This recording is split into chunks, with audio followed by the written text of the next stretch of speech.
All right, here we go. 5, 4, 3, 2, 1. Welcome, everyone, to episode 250 of the Thumbstick Athletes podcast. I'm your host, Dan. I'm Eric. Will. Corey. We were just joking before the episode that it's episode 250 and we didn't necessarily do anything special. Hooray for us. That's us in a nutshell, though, isn't it? Us in a nutshell, yeah. We're also recording a day earlier than we initially had planned. Usually we like to do Thursdays, other than every third week we do Wednesdays because of Corey's work schedule. But for hockey reasons, I asked if we would be really willing to record on Wednesday. So here we are. Short notice. It was short notice for us too. We kind of figured that out this afternoon that we were going to record a day early, but here we are. We're going to be covering the new Hitman game, at least what's out of it so far, right, Eric? Not all of what's out. Okay. Because I did not buy the second part yet, but okay. Yeah, the first part I have pretty well covered. Sounds good. First episode, I should say. First episode. Okay. So that's going to be our main topic for today's episode. Anybody have anything they want to tease for later on? Yeah. Overwatch beta, which I think we'll all talk about. Yeah. I played quite a bit. Yeah, I played quite a bit of Alien Nation with my cousin Jared, and I did want to talk more about Rocket League Hoops because I played more of that. Mm-hmm. And Galak Z, I finally got around to giving a whirl, so nice. I'll talk about that as well. And that's it. Cool. Corey? I played the PC port of Disgaea Oh, that's right. this past week, in addition to some of the Overwatch beta and a whole lot of Hearthstone. Ugh. Very nice. And that's it. Will? I played nothing to tease Nothing to tease. Okay. other than Overwatch, but Yeah. I finally was able to get my grubby hands on Overwatch too. So we talked about that, a little more Dark Souls. That's really it. I mean, I'll talk a little bit more about the Game of Thrones game, but again, I don't want to spoil anything, so I won't get into specifics. With that being said, let's get into Hitman. Eric, why don't you get us started? I will do that. Will was kind enough to purchase Hitman on the PS4 and through our game sharing thing. That's how I got access to it. The first episode came out March 11th of this year. It's from Square Enix. And this is the first one that has ever been an episodic format, which I thought was kind of interesting. And I thought that was also worth talking about as far as Hitman goes. It was one of the reasons that I thought it was worthy of an episode. So I played the first episode, which is set in Paris. And it's called The Showstopper. It's set in Paris, France at a high-class fashion show. And there's also a high-stakes auction going on in the third floor of the building, I believe. So it's kind of like a big mansion.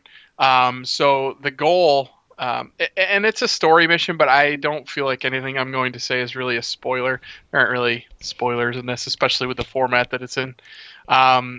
So you have two targets, Viktor Novikov, who's a fashion mogul, and Dalia Margulis, who's a retired model. And it turns out that they're the head of a spy ring called Iago. And they have a list of British undercover agents that you're supposed to stop them from releasing. So it's really cool the way that this game works. Basically, it sets you up with a debriefing of what's going on. And that's, a CG scene, and you listen to a little background about the people and why you need to stop them and kill them. And then you go into setting up your plan. So setting up a plan involves picking a type of concealed weapon that you're going to use. So that's going to be a silenced handgun. You get to pick two pieces of gear. Gear being things like you can use a coin, so you could throw that to distract people, fiber wire to strangle people, things like that. There's also a rubber ducky. I didn't ever use it. I'm not really sure what it does, but it probably does something awesome. Mm-hmm. I'm wondering if it's an explosion. That's something I'm going to get around to at some point. You also pick your starting location, so you can start in different areas around the map. You pick a smuggled item, and a smuggled item is something that has been placed somewhere on the map, and you actually get to pick where. There's a set list of locations that you can pick from for the item to be placed. Things that could be put in there are, again, it could be any of the gear items that you didn't have enough room for, or it could be like a sniper rifle, something like that, like an extra piece of gear that you actually have to go work towards earning, I guess is a good way to put it, instead of just being handed before the mission. And yeah, I think that's it for the planning part of it. Oh, you also can pick a starting disguise. And right off the bat, you don't really have many options as far as disguises or starting locations around the map. The way that you earn those is by completing different challenges during the assassination attempts. And so the challenges are assassinations, discovery, feats, and targets. So this one, obviously, like I said, has 2 targets. So by killing those 2 targets, you complete a challenge, which gives you experience, which earns you new places to start, new weapons that are available, new disguises, things like that. Assassination challenges are finding different ways to be creative. So, like, instead of just your normal going up and strangling somebody with your arm, putting them in a chokehold, it would be something like drowning them in a toilet, using poison, using something in the environment, things like that. So you earn challenges that way. Discovery, I'm not as clear on. I did take some notes, but I didn't really expand upon that. Feats are kind of like doing multiple things. So say you are wearing a specific disguise and you perform a specific type of assassination, that would be performing a feat. But those are all different ways that you're able to unlock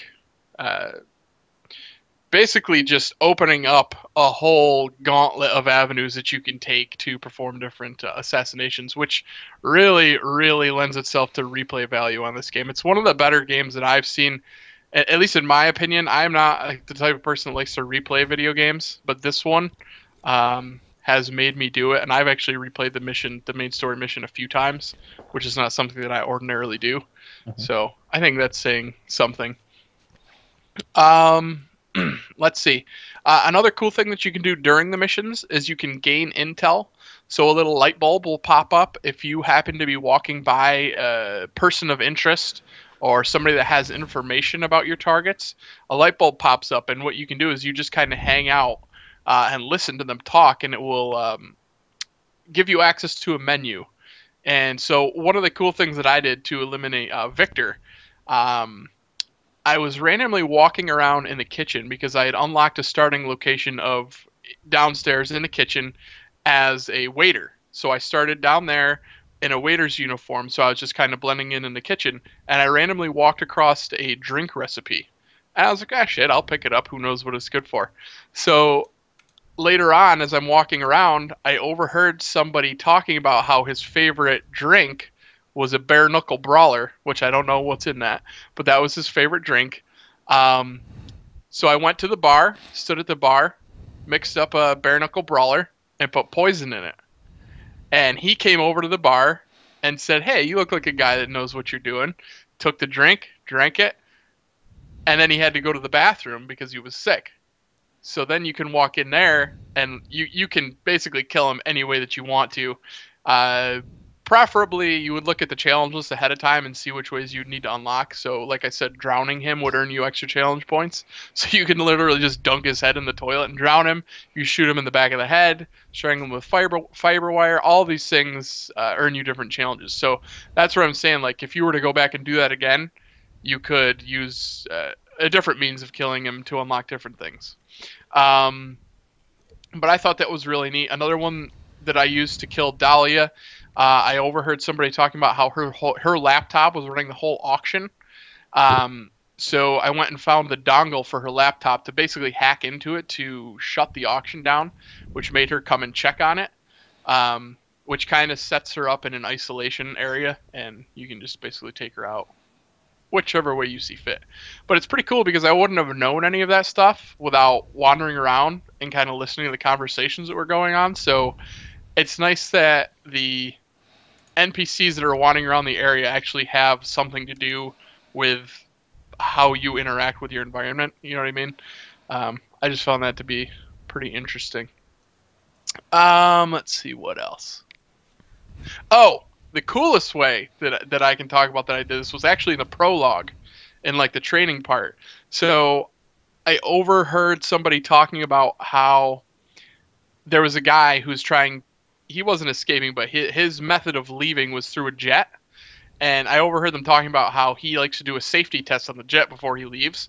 So what I did was I sabotaged the ejector seat.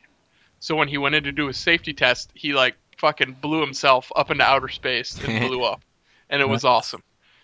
Yeah, so that's just kind of a taste of the cool things that you can do. And there's multiple ways that you can accomplish, all these different ways of killing the people. Can you just throw a grenade and blow them up?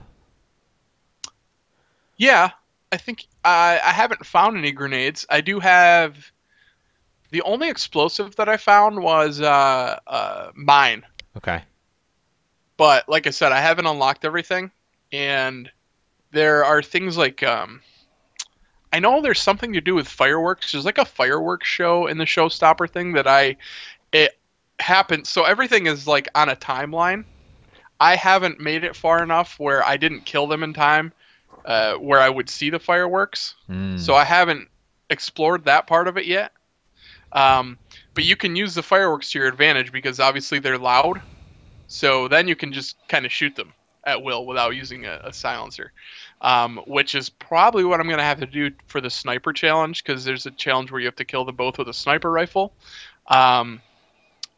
When I tried that one, I put the sniper rifle in a place where I thought it would be advantageous to me, but it was the complete opposite of that because it was off on the side where it's surrounded by a bunch of security guards. And when you pick up, one of the really cool things about this game is you can't just pick up any gun and walk around with it, because a sniper rifle is big. Yeah. So it's strapped to your back, and they see that. Yeah. And like they're like, hey, wait a minute, what the fuck is this guy doing walking around with a sniper rifle? Yeah. So one of the coolest things about it... Exactly. And I like that that's a part of the game. And I should have said this is the first Hitman game that I've played, so all of this is very new to me. But one of my favorite things, like I was talking about, is after I unlocked the kitchen entrance and starting out as a waiter in disguise, it's really cool how you can walk around any kitchen area or any place that a waiter would be, like the bar, anything like that, and nobody really knows any different unless you run into the head of the wait staff, which will show up on your mini map as a white dot instead of like a grayed out dot, so you know to kind of avoid that area. But if me as a waiter, if I go into like the back dressing room area where all the models are changing for the fashion show that's going on, they know that I'm not supposed to be there, and you either are not allowed in there, or if you sneak in there and get caught, you're kind of screwed. So it's kind of cool that what you're wearing makes a difference in the environment, and just because I have a waiter out disguise on doesn't mean that I'm safe to go anywhere I want. Right. So with that said, what I would do is I would start out in the kitchen as a waiter, sneak up some stairs, I would off a security guard and put his uniform on, so then I could kind of have free range on the first two floors. But then adding another layer to it, the third floor has a special group of security, so then you have to acquire one of their disguises. And you have to hide the bodies, so you've got all of these different layers going on to try and formulate a plan as to how you're going to attack the people, which I thought was really, really cool. So that's kind of how the main story mission goes. So like I said, there's a shit ton of replay value there to try and beat all the challenges. It's got the leaderboard feature that I've always been a big fan of. The only problem is I don't think I have any friends that play this game, so the leaderboards are pretty much useless to me. So the allure of replaying it is like having the perfect run kind of thing, right? Or is it more about... That's part of it. If you want to get a high score, yes. But for me, it was more about performing the assassinations in different ways. Okay. Using different tactics. That's interesting to me too. Like, kind of seeing how many different creative ways you can off these people by, like you said, by manipulating the environment. Like I like that. That's the brainy part of the game. Yeah, and so, like I said, some of them are harder, some of them are easier. Like the sniper rifle one would be tough because it's going to make a loud noise and people are going to hear it. There's people all over the place, like it's a big fashion show and things like that. There's security guards everywhere. There's like out in the parking lot, you'd think you could just go find a spot to post up, but there's like a valet parking area with security guards. You're not allowed to go in. So you have to really be careful where you're sneaking around, and they're going to hear a gun out there. So I'm assuming that I'm going to have to wait until the fireworks show. There's also different ways you can exit. So you don't just win after you eliminate the targets. You have to find an exit plan. So there's in this one, there's the catacombs you can escape through, which I found to be the easiest one. There's a helicopter, but right at the helicopter, there's 3 security guards that will recognize you're not supposed to be there. So you have to kind of sneak your way onto it. There's a boat that I actually don't have access to yet. So you unlock all of these different things and gain access to them as you go by completing different challenges. And there's like some super creative ways to do assassinations that I didn't know were possible, and I still don't know how to pull them off. But that's one of the really interesting parts of the game to me. So is finding that out. It sounds too like you could go onto YouTube and see some pretty creative ways of these people. Yeah, absolutely. It wouldn't be fun to watch me play because I get nervous, so I'm pretty cautious. It probably takes a lot longer than it should, but that's just kind of how I play it. Let's see. So aside from the main story mission, so I did want to talk about what kind of value you're getting. So the way that this is set up episodically, the intro pack, as it's called, which includes episode 1, featuring the Paris mission, it also includes escalator missions, and this is for $15 as the intro pack. So that gets you the showstopper mission and 11 escalator missions. And what escalator missions are, each one starts with 1 mission requirement. So say, I'll take the one that I did, for example. It's called the Ezekiel Paradox. The first time you do it, your goal is to eliminate 1 guy in any way you want. The next time you do it, you have to do that again, but it also adds eliminating another guy, and you have to kill him with an explosion. The third time you do it, it's those first 2 requirements, but there's additional security cameras in place, and if you're seen on one, you have 2 minutes to go and delete the evidence on the camera. And that keeps stacking up to, each one of them has 5 levels. So when you beat, the 3rd level, it will add a 4th layer of difficulty and then a 5th layer of difficulty. So there are 11 of those missions. They all take place in that same mansion where the fashion show is going on. But the targets that you eliminate, at least my experience so far, have all been different than the main targets of the showstopper story mission. So that's kind of cool as well. So you're not just going after the same people every time, which forces you to wear different disguises. You're amongst different crowds, so that's another thing that I really like. I think they did a good job of diversifying the targets, I guess you could say. So that's just another part that adds a ton of replay value, in my opinion. There are also contracts, which I haven't done any of yet, and that's all, for the most part, created by the Hitman community. So that's all like living content that's updated whenever somebody wants to update it, I guess. You can create your own contracts, and they kind of set up scenarios, and they pick how you are supposed to go about your assassinations, what kind of tools you're supposed to use, and things like that. Haven't done any of them, but it's fairly interesting to me. How's it play? It plays really well. I haven't really had any frustrations as far as controls go. Like I said, this is the first one I've played. My friend Jeff is a big Hitman fan. He told me he really likes it. He said it feels a little bit more arcadey to him than the other ones did.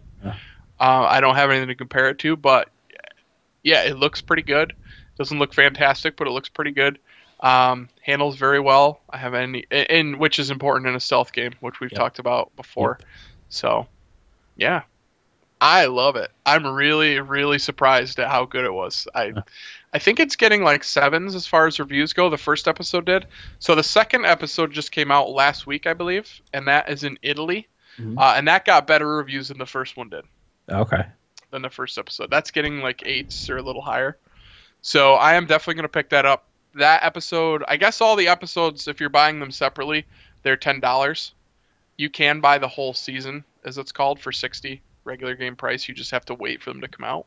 Yeah. I kind of like this model for the episodic thing. I was going to ask about that because that's kind of the controversy with it.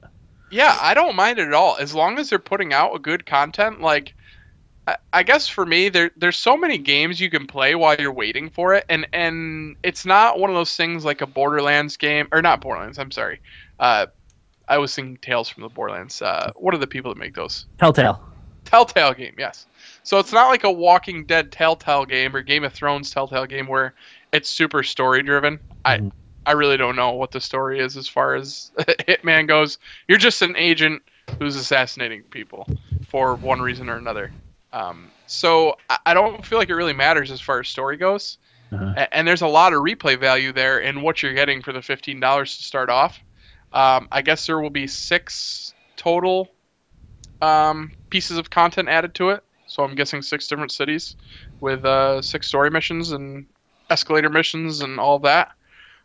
So there's going to be a lot of content by the end. But for me, there's so many other games you can play while you're waiting in between there, and you don't need to remember any storylines or anything like that. So I don't think it's a problem for a game like Hitman. And as long as the content that they're putting out is good, which I think it is, then $10 in the wallet it feels like nothing to me. You know what I mean? So like, if I see it's $10, I got $10 in my bank account, I'm looking for something to play, I'm far more apt to just drop that $10 than I am $60. So, Gotcha.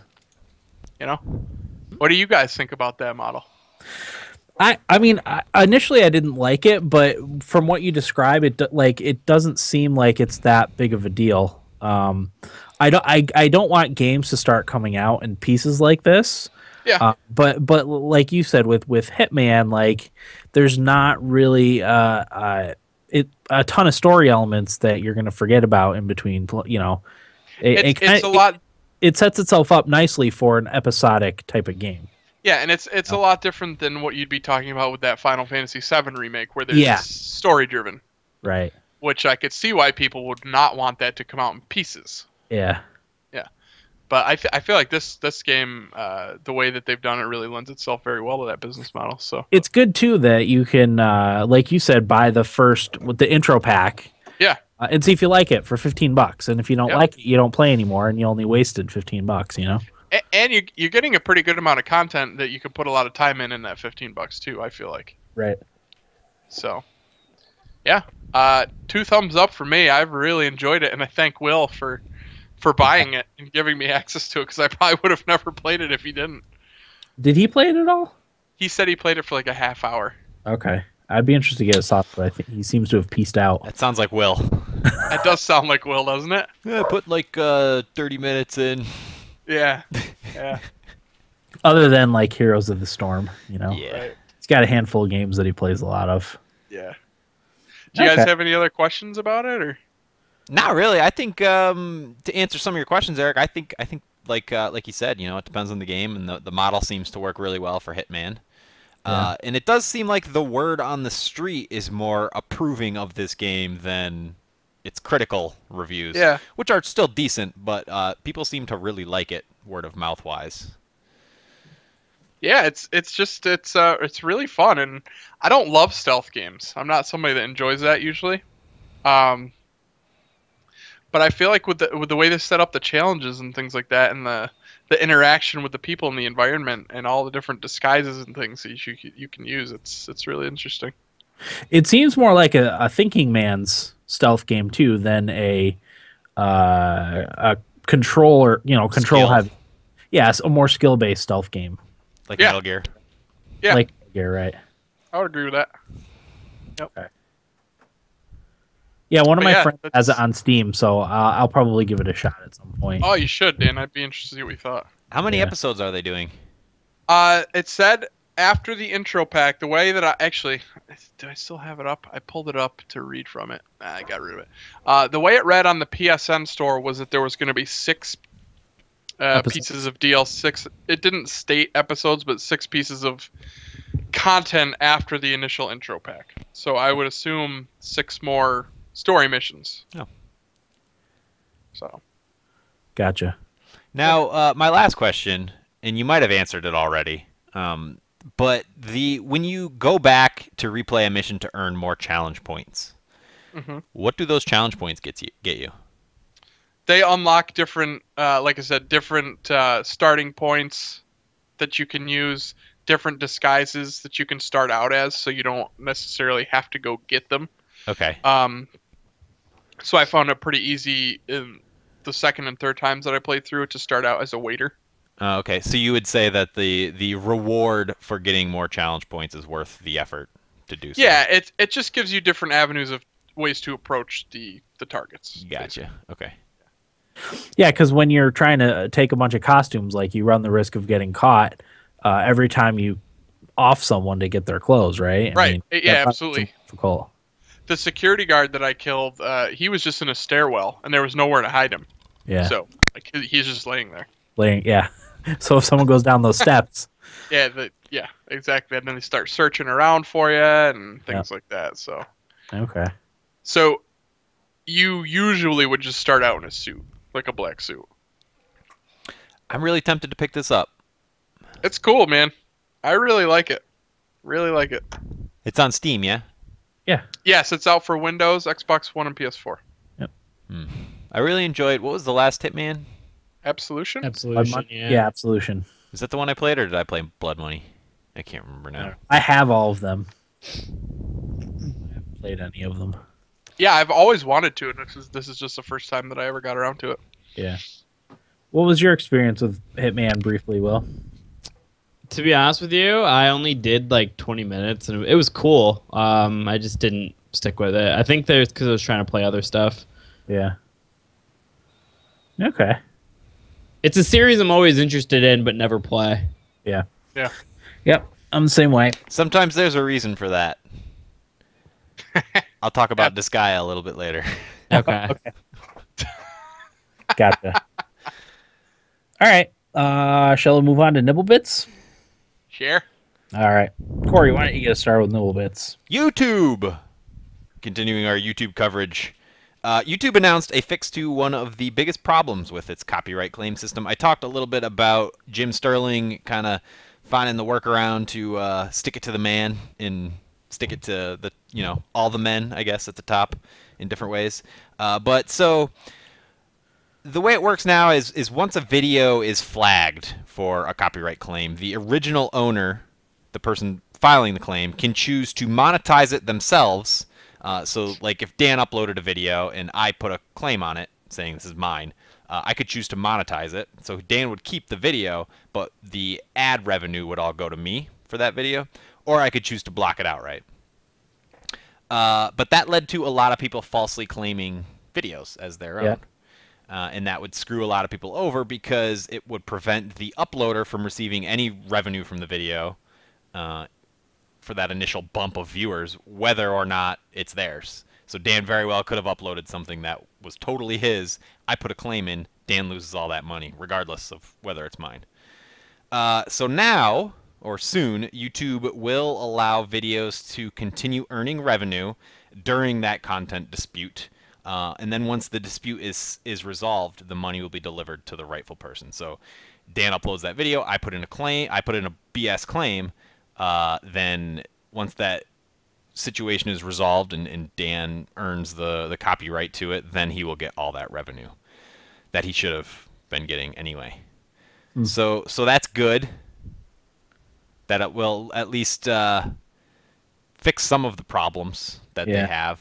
It still seems like it's too easy to file a claim on any video. Oh, it's super easy. That's a huge problem. I mean, popular YouTubers deal with it every day. They get bullshit claims on their videos, and they get screwed over because of it. But I was thinking about it today, and even like the non-bullshit claims, like somebody who just talks at length about a game, and as part of that game includes footage of the game, and there might only be like overall 2 minutes of game footage, but the video is 20 minutes long, and it's well thought out, and it's valid argument, and every other medium would be considered fair use. Nintendo could come along and just say, this is our video now. Thanks for all the money. It's got one of our songs in it. Yeah. And that's still a big problem to me that needs to be fixed, because that's not right. So there's that. Release date for Dishonored 2. November 11th. Yeah. Everywhere in the world for PS4, Xbox One, and PC. Have we seen anything about this game? Not really. A little bit, didn't we? Just a teaser, right? I think we've heard word of stuff. Yeah, the two different protagonists. It's got Corvo and an older Corvo and the woman. I forget what her name is.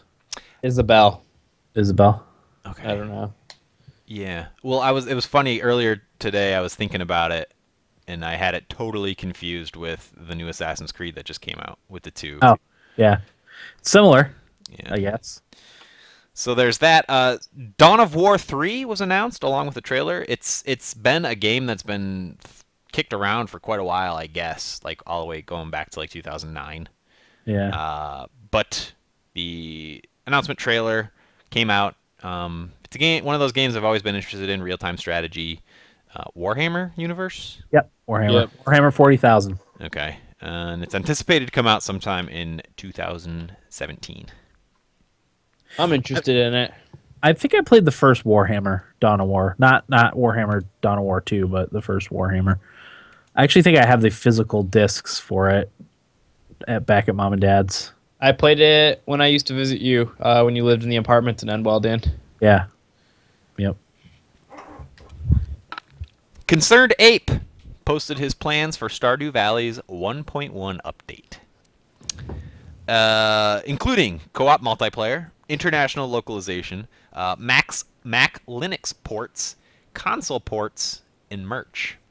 Mm-hmm. And he did say of all those things, he's sort of outsourcing them to Chucklefish.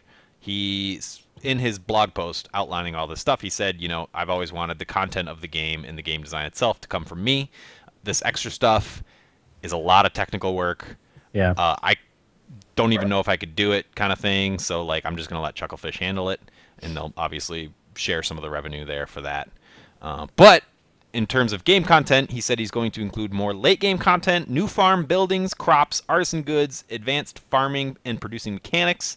Shane and Emily will become marriage material. We talked a little bit about that. More marriage content, more events for non-married NPCs, improvements and additions to mining and combat, ability to move buildings and other convenience features, something we really wanted. More secrets and more small fun touches to the world, my favorite part of the game, and more bug fixes. So, nice. Sounds amazing. That stuff's all coming. Yeah, I was thinking about that earlier, about how I kind of stalled out on Stardew Valley, and I haven't gone back to it in a while. And I kind of wish the game ended earlier than it did. And I think with more late game content, it might help, you know, pull you through that last bit of game. You know? It's like the one criticism I have of Stardew Valley. Sure. You take that back. Well, I have 63 hours in it. Corey, you're absolutely right. A game like that doesn't need to be played for 63 fucking hours. It took me 74 hours to beat it, I think. That's absurd. I mean, it's a joy to play, but at a certain point, like after you've unlocked everything and seen everything, then what? You know, it's just a grind until you can see the ending. There needs to be more high-end stuff that you can like spend money on, I think. Yep. That next layer of stuff to attain, because you know, once I got my blueberry farm going in the thing, I had no need for money. I'll just take care of my blueberries, take care of my animals, and then go screw around for the rest of the day. Well, I think every game should also include some sort of infinite progression thing, right? That there's no limit on. That doesn't, you know, wouldn't break the game by you continuing to level up or grow or whatever it happens to be, but you're continually rewarded for whatever that infinite progression thing happens to be. Sure. I can't think of a good example off the top of my head, but Vans shoes. Did you guys see these shoes? I did. Nintendo licensed shoes. I saw your tweet today. They're awesome. Yeah. I like the plain looking ones with just the pixelated stripe on the side. Those are cool. I would buy those in a heartbeat. The Zelda ones I thought were awesome. I'd wear those around. The other ones are a little bit louder, but there's room for that, you know. Sure. I've got my all-over graphic T-shirts that I like to wear around the house and like to the beach kind of thing, you know. I could throw on a pair of Nintendo shoes for that. That'd be all right. But yeah, I think they look cool, and I actually included Bandai Namco's UK Twitter in my tweet today. You know, take notes, Bandai Namco. This is what nice merch looks like. Yes, indeed. And that's all I got. Okay. What about you, Will? I've got one, but it's a big one. Fallout 4's DLC is out this month. That's Far Harbor, which is the one that kind of matters. The other two, in my opinion, did not matter nearly as much. But it's going to be a $25 price point to get in if you didn't get the season pass. Which, wasn't the season pass $25 to begin with? I think it was $30 to start off with, and then it was $29.99, and then went up to $50 if you didn't get it within a certain time. Gotcha. And here's the little blurb on it. In Far Harbor, a new case from Valentine's Detective Agency leads you on a search for a young woman in a secret colony of synths.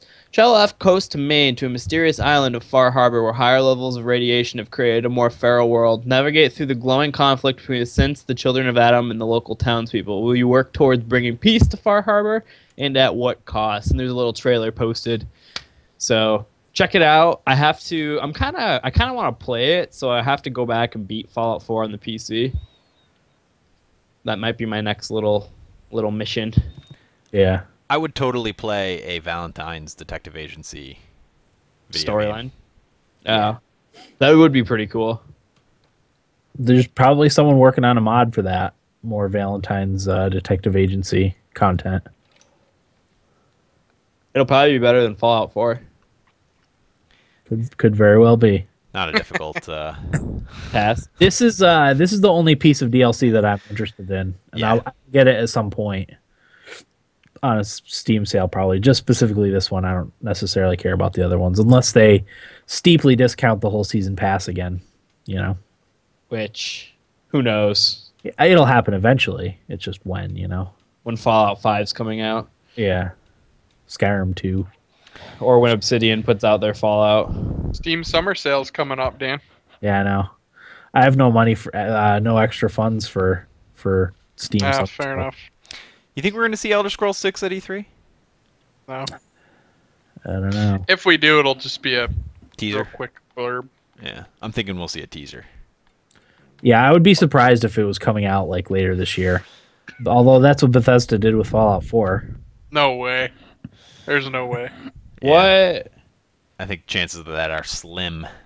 What would they... I mean, other than Dishonored 2, what... They have a whole press conference. Doom will have been out. That'll already been out. Yeah, that'll be out already. Fallout Shelter 2. Battleborn DLC.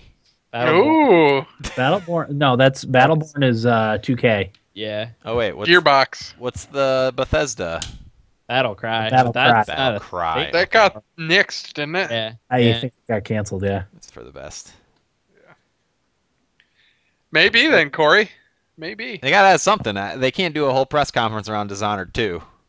I hope that's not their plan. Jesus.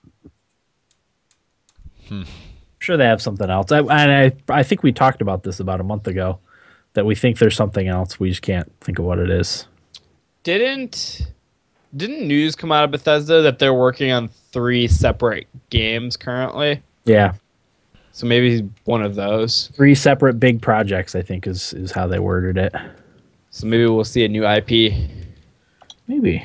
Rage 2. Like Corey said, I think a few saying we're getting you know Rage what? 2. You're right, Corey. That's going to be it. Rage 2. But does that deserve a press conference? Nope. I really liked Rage, but I don't know. If you remember when they showed the original Rage at E3, it showed really well. Yeah. I'm sure it did. People were pretty excited about it, but it didn't view well, but I liked it. I thought it was good. Okay. Yeah, that's it for me, Dan. All right. Yibata is reporting we're 3 years out from Elder Scrolls 6. Okay. Yeah. But who knows? And who's ever heard of Yibata?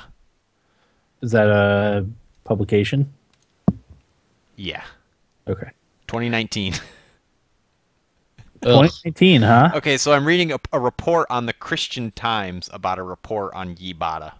Christian Mingle. We're way down in the rabbit hole here, and apparently Elder Scrolls 6 Argonia is set to release in 2019. That sounds like an April. Was it released on April 1st this year? April 28th, Dan. Okay. I was gonna say that sounds like an April Fool's joke. Yeah. Argonia would be a cool spot, though. I'd be in. Yeah. I mean, they could put it in frickin' Newark Valley. Yeah, they could put it in a desert, and I'd be in. I'm sure there's a desert in one of the land masses of Tamriel. All right. Black Marsh. The Black Marsh. Yeah. That's a marsh, not a desert. I know. That's why I said it. Star Wars Shadows of the Empire is now available on GOG.com. The formerly Nintendo 64 exclusive will cost $5.99, but it's currently available for its launch week at 20% off, $4.79. So Nice. you guys remember Shadows of the Empire? No. It's a Nintendo 64 one with game with Dash Rendar.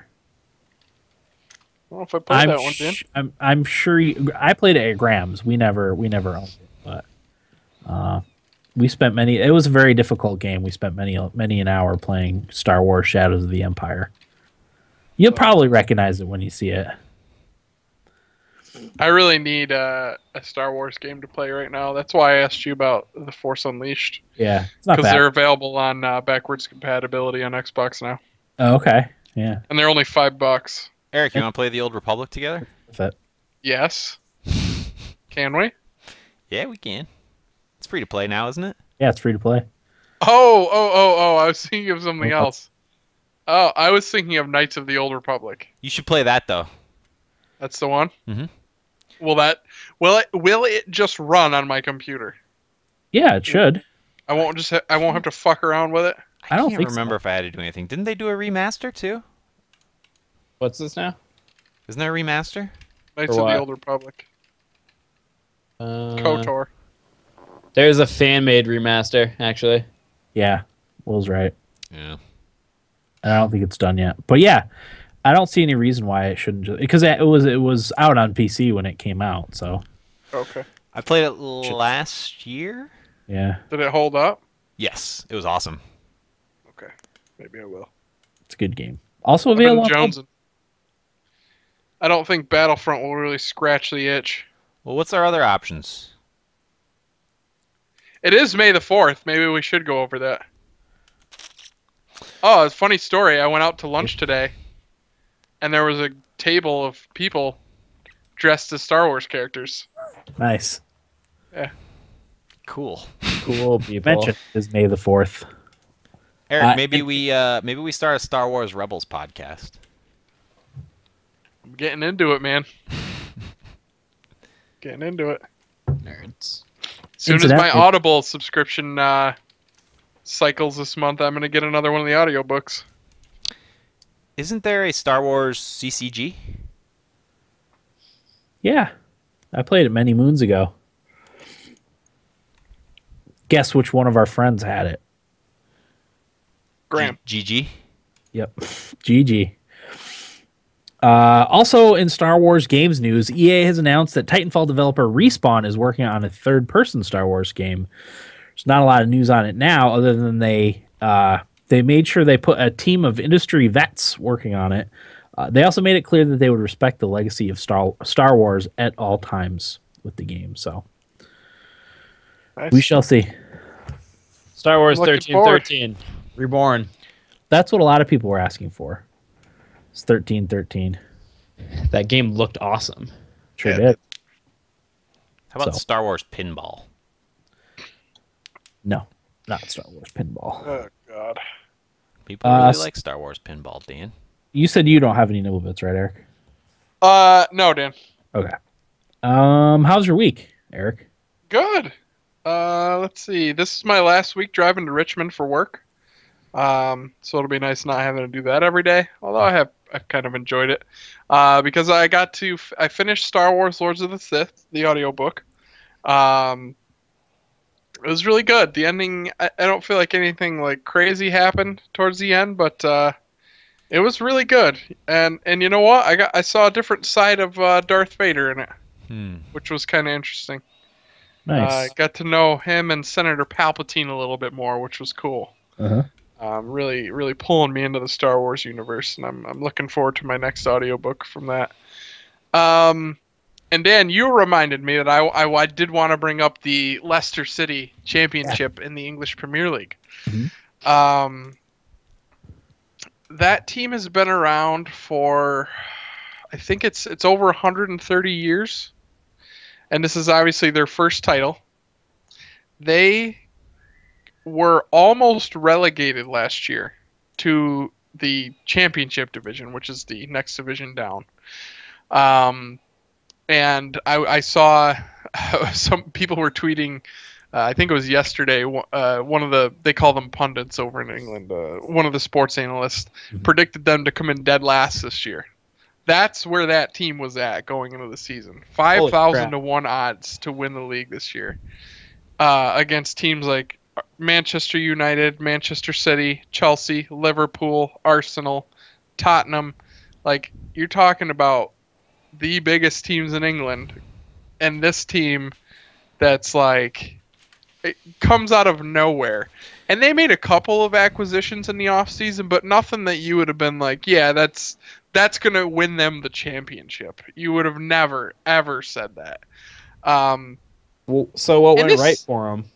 Well, the thing about Leicester is the way that they play, it's not the most appealing form of soccer to watch. What they do is they kind of let the other team have possession a lot of the time, and they look to go on the counterattack a lot, and they play a lot of long balls over the top. Their striker's name is Jamie Vardy. He's a piece of shit. I really don't like him at all, but he won Player of the Year this year in the Premier League. I believe he won Player of the Year. It was either him or Mahrez. He plays for Leicester too, but so he would use his speed a lot over the top, and that's how they scored a lot of their goals. But they just play very well as a team, and they play really good team defense. And they signed a defensive midfielder in the offseason his last name's Conte. He's a French guy, and he's just really, really good at intercepting the ball and taking it back from the other team and quickly starting a counterattack. And that's just how they play. What they call is they absorb the pressure that the other team is putting on. They win the ball back, and they counter fast. And that's just what they do. And they did it very, very well all year, which is the amazing thing. Because there's been teams like Hull City, for instance, who's a smaller team, who I believe was near the top of the table last season around Christmas time. But these teams always fall apart. Like, they don't have any experience in the spotlight. They don't have any players that have been there before to handle the pressure. They don't have the talent to keep up with the other teams. And this is the first time that a team like Leicester, at least, and I haven't been paying attention to soccer for all that long, but like, I can't imagine. I was trying to think of something to compare it to.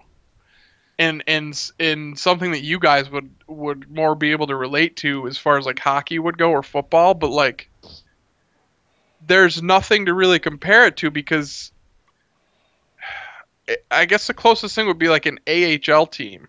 Yeah, coming into the NHL. Coming in with a couple of guys who would be looked at as decent coming into the season, but you wouldn't have looked at this roster going into the season and been like, oh, they've got 3 superstars on that team. They just play so well as a team. Like, that's basically it. They try harder than everybody else. They've got a really good coach, who the players love, and they played hard for him. So basically, at least in the past, that was Nashville Predators to a T. That's exactly what they did.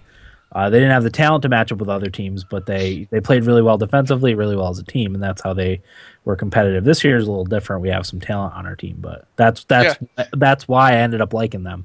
One of the biggest things for them that happened this year too, minimal injuries, because they do not have a deep team. Yeah, and that's going to be their challenge next year, because the top 4 teams in the Premier League qualify for the Champions League, and you qualify for that. So you're now playing in the Premier League, the Champions League, the FA Cup tournament, and the there's another lower cup that they play for. So you're talking about 4 separate tournaments, and everybody wants to win the Champions League. Like, that's the pinnacle. So you have to be able to have a full squad to rotate players through to keep them healthy, keep them energized, things like that. So that's going to be the challenge for them. And their coach already came out and said their goal next year is to finish in the top 10. So like that's how crazy it is when the coach is already saying our goal next year is not to defend our title, it's to finish in the top 10. How many teams are there? 16, I think. 16. Yeah. Wow. 16. It's absurd that they won. I'm really, really happy that they won. Like, super happy. Yeah. I can't even imagine. Yeah, I saw a couple of clips from bars in Leicester. Just the people going nuts. And the Arlo White, who's the main commentator for NBC Sports, he's actually from Leicester. I cannot commend that guy enough for not ever appearing to take Leicester's side in any of the games that he broadcasts. Like, I wouldn't have been able to do that. You know what I mean? Like, he gets excited when anybody plays and there's a goal scored, but like, I was watching a few weeks ago, it was a game against West Ham, and there were a lot of really controversial calls in that game. A Leicester player got a red card. It was Vardy, the guy that I said I didn't like. He got a red card and was like, he actually got an extra game suspension because of the way he treated the referee when he got kicked out of the game. But he never once showed any allegiance to Leicester, anything like that. I was just really, really impressed with him, and that made me want Leicester to win even more. Like, really ill that entire month from like mid-January to mid-February. Yeah. So, there's that. You did good work, Dan. Thank you. But that's part of the reason why we ended up getting a new car when we did. Month from we wanted to have enough room for the third child. She's due in October, so you're gonna find out what you're having. Oh yeah, I don't like surprises. Even though we have one of each at this point, I still want to know so I can plan ahead. Also, with trying to figure out a name rather than, because we have a hard enough time picking out the names for our 2 kids that we've had. If we had to pick one for male and one for female, that would just be an extra battle that we did. I got a name for you. Will and I are setting up a pool. Yep. Pool. Yep. I like it. Wool. Corey, you want in on that? Corey and Wool. It'll be Corey Wool. It's a male. Corey first name, Will middle name. You ever thought about taking some video game inspiration? Ooh. Yeah, actually, I have. Linky Poo. I think that's Morrigan. Shepherd. So it's a lady. I don't know. We haven't found out yet. We find out at the beginning of June. Oh, it hasn't developed its parts. The last time she had it, the last time she had an ultrasound, it was too early to be able to see anything. But well, yeah, that's exciting, Dan. Yeah. Did you tell the children understand? Max probably. Yeah, Max knows what's going on. My daughter's still a little too young to know what's going on, but yeah, it'll be fun. Now, what do you think, Dan? Quitting at 3 or? That's the plan. Yeah. I mean, I can't say we're not gonna have 4 because you never know, but the plan is 3 and done. 3 and done. 3 and done. So nice. Yeah. So there's that. Predators finally showed up. I shouldn't say showed up. They've played pretty well. They just haven't been able to score goals. But they finally opened up 4 goals on San Jose the other night. So because they benched Ribeiro. Yeah, he's been terrible most of the playoffs. So who's second line center now? Is it Fisher? Yeah, Fisher moved up to play with Wilson Smith and Forsberg. Gotcha. But yeah, I'm hoping for another positive outcome in Game 4. We can tie the series and see where it goes from there. Put but really, pucks on that and play your game, right? What's that? Put pucks on that and play your game. Put pucks on that, play your game. Yeah. I'm just glad to see that a lot of people thought the Sharks would just mop the floor with Nashville, but really the only time San Jose outplayed Nashville was the third period of the first game. Even in the second game, like Nashville largely outplayed them. They just couldn't score any goals. I don't know what it is, but Nashville gets like disrespected by everybody all the time, and I don't know why. They're not flashy. No, they're not. They're not sexy. They don't have a tinted visor guy. They don't have an advisor guy. But yeah, it's I at least want to see a good series. Like I ultimately think San Jose will probably win, but No. as long as we can, scare them a little bit. Put a good showing. Yeah. So. Just don't pull the Rangers, whatever they do. And do what? Just collapse. Oh. Yeah. The third period of the first game, they collapsed pretty hard. But San Jose had also had a week of rest, and Nashville had just played their Game 7 2 days before. Hey, did they announce Rookie of the Year yet? No. The candidates, but not the... Okay. It'll probably be Panarin. I'll flip. I think it should go to Goss's beer. I would... That's where you'd be wrong, Dan. Gostis Oh, Bear. that's who I would pick. You would pick Jack Eichel. No, I mean there's been some controversy because Panarin has played professionally in the KHL. Right. He's 24. He's much older than some of the other rookies.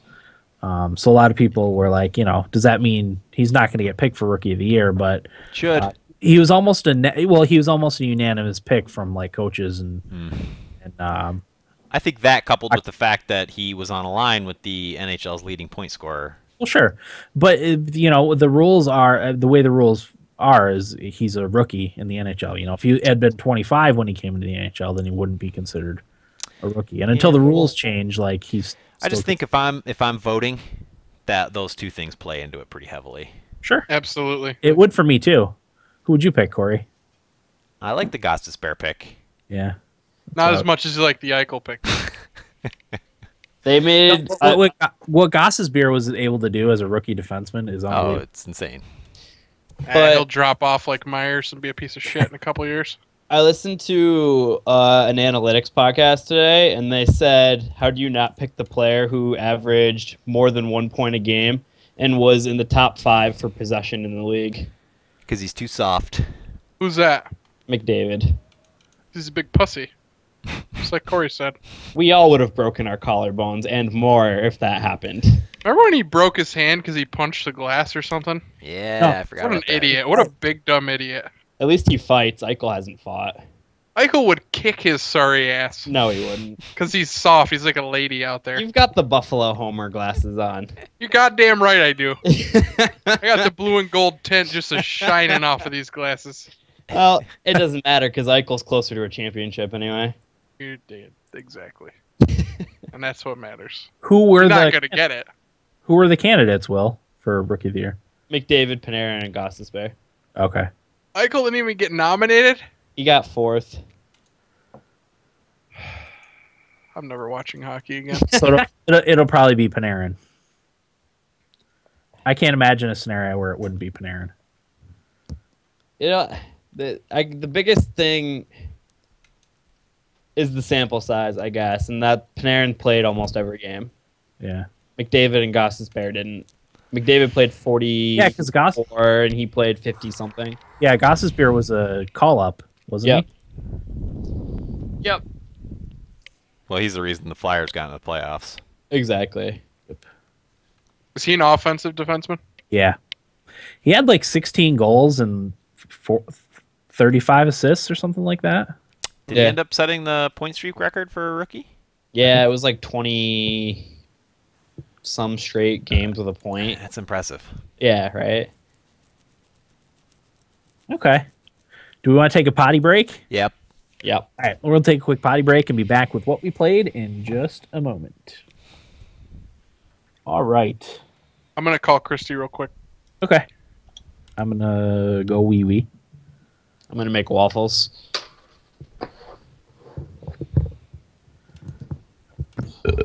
Washington and Pittsburgh tied. Let's go Caps. Yep. I agree. All right, Burb.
Finally, I've got the podcast to myself.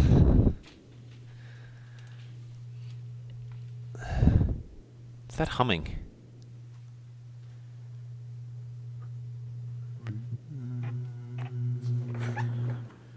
Dan, what's that humming?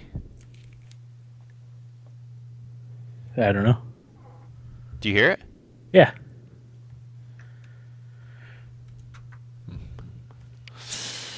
Word. Oh. So how do you upload this video now that it's split in two? Good question. You can mush them together on YouTube. Yeah, I'll figure it out. It's annoying.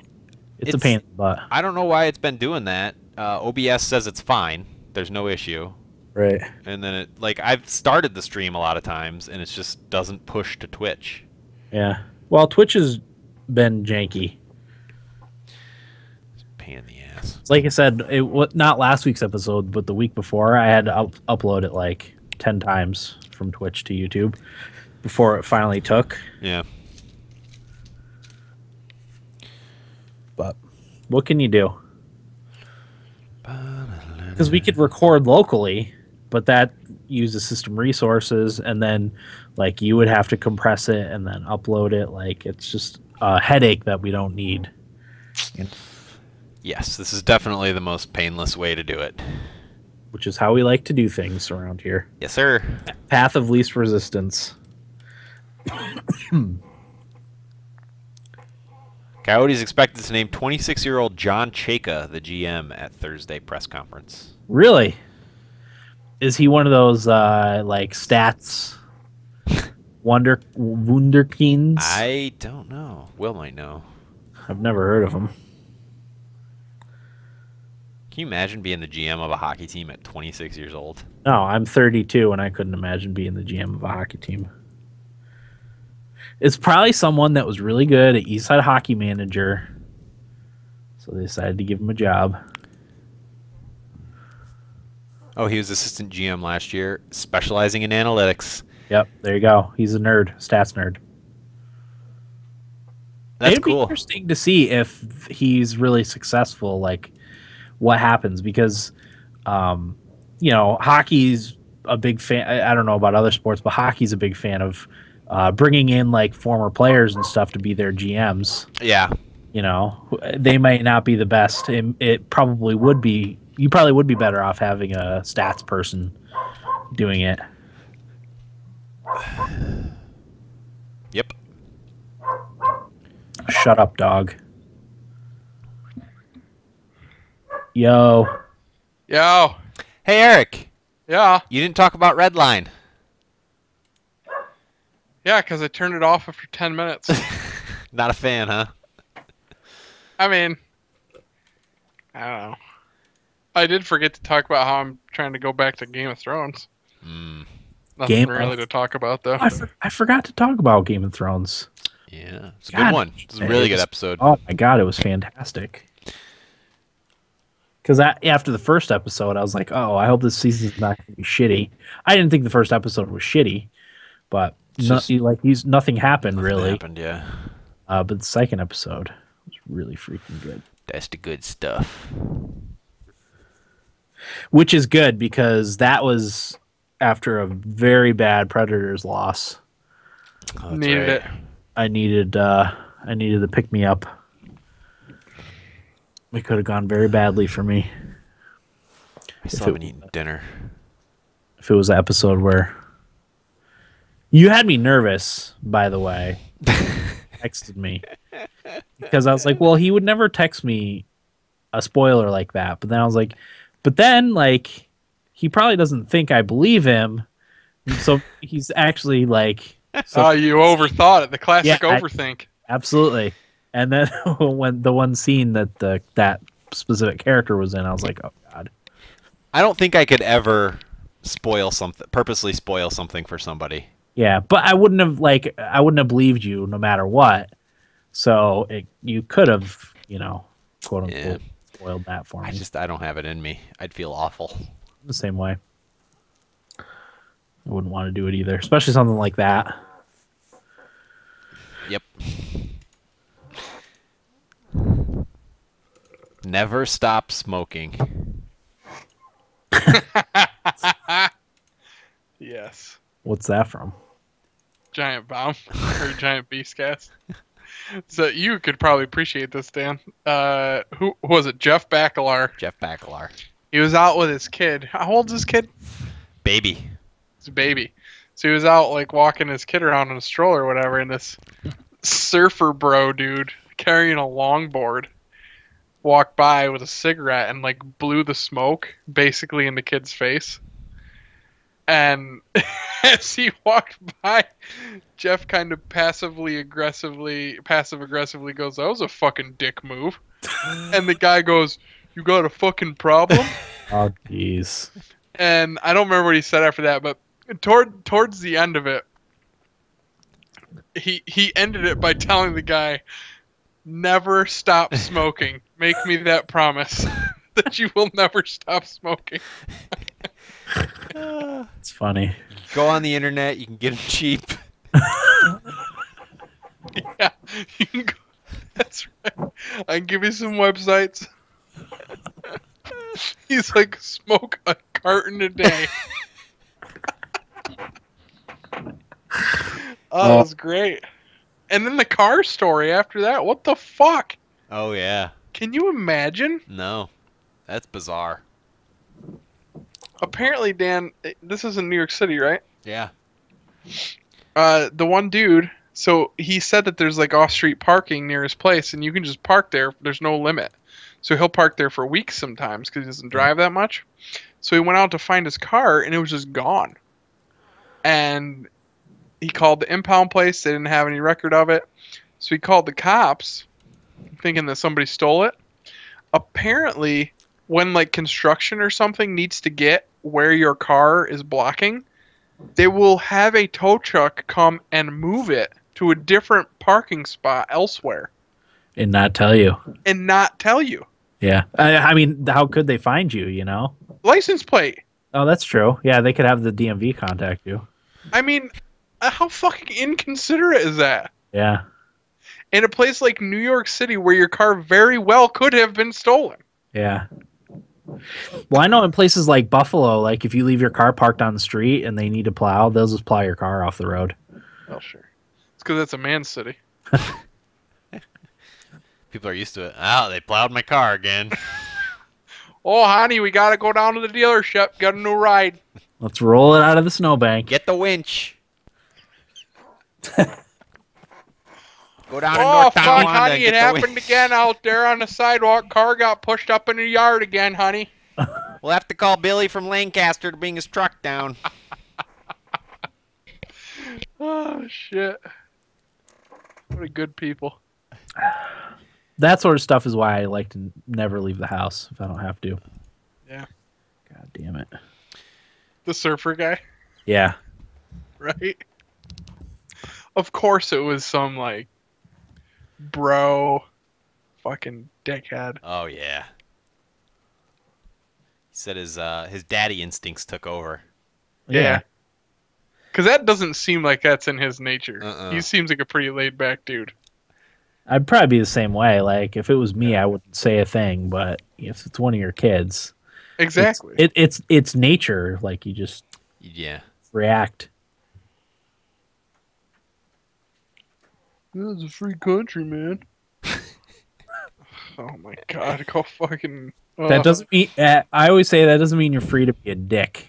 Exactly. It doesn't mean you can walk around being an asshole. Blowing smoke in a baby's face, like that's some serious dickery.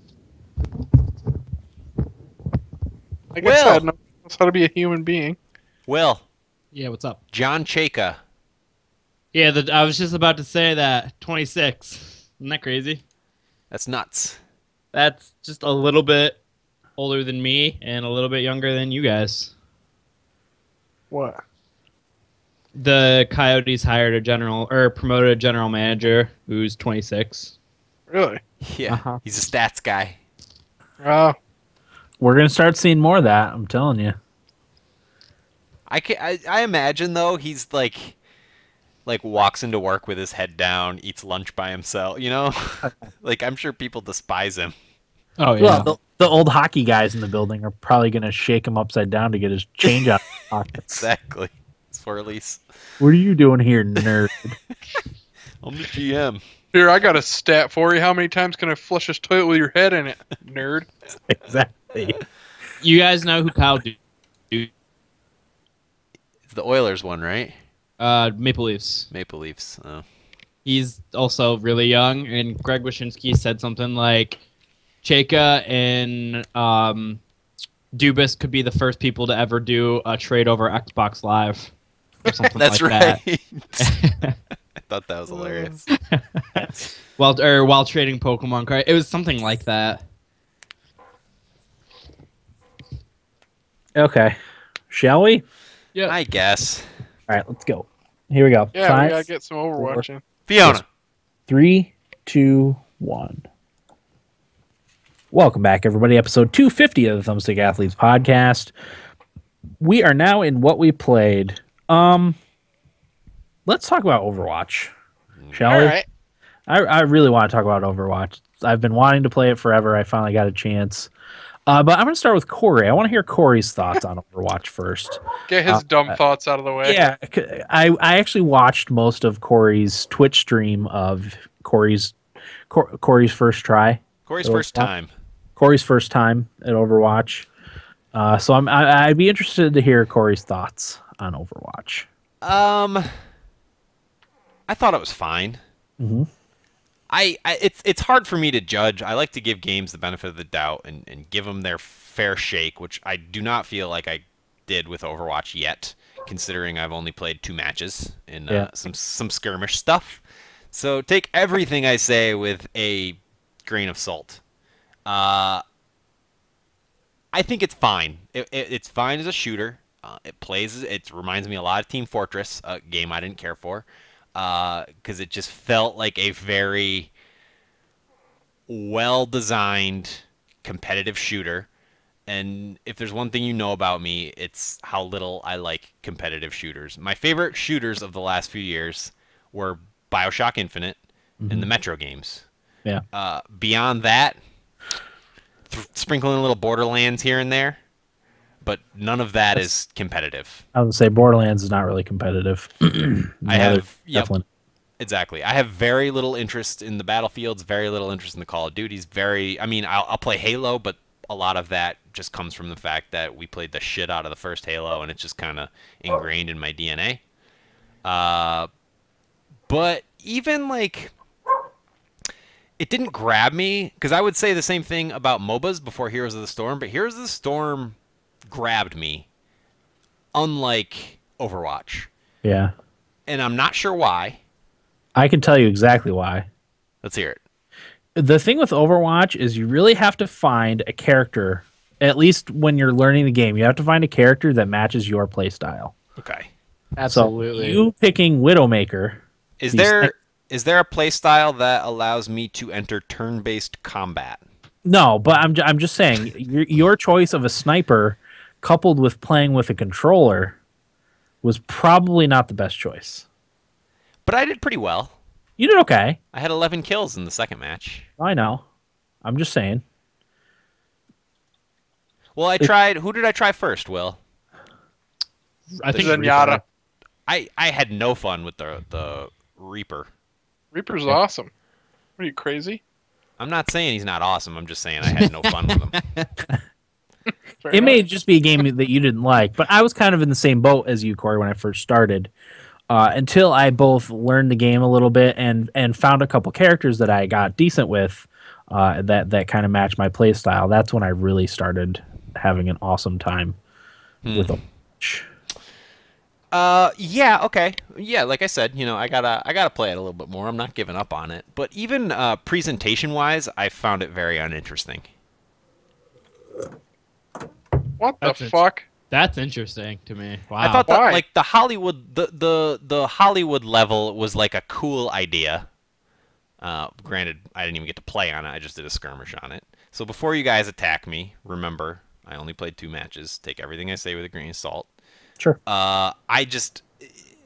Even like Blizzard is very good at polishing things, but I think it's to a point where polish overtakes style, and I don't feel like Overwatch has a ton of style. It has the Blizzard. I can't see that in the slightest. Yeah. Don't get me wrong. It has the Blizzard style, which we've seen over and over again in all of its across all of its games. But I feel like that like polished look kind of overtakes like purposeful aesthetic. I gotta just 100% disagree. Yeah, that's fine.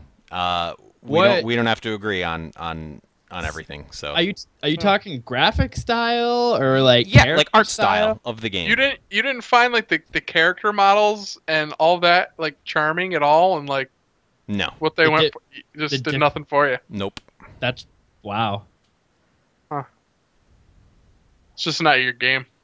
Yeah, it must be. I think that's gonna be it. We'll see. I'll play it more. I'm not giving up on it.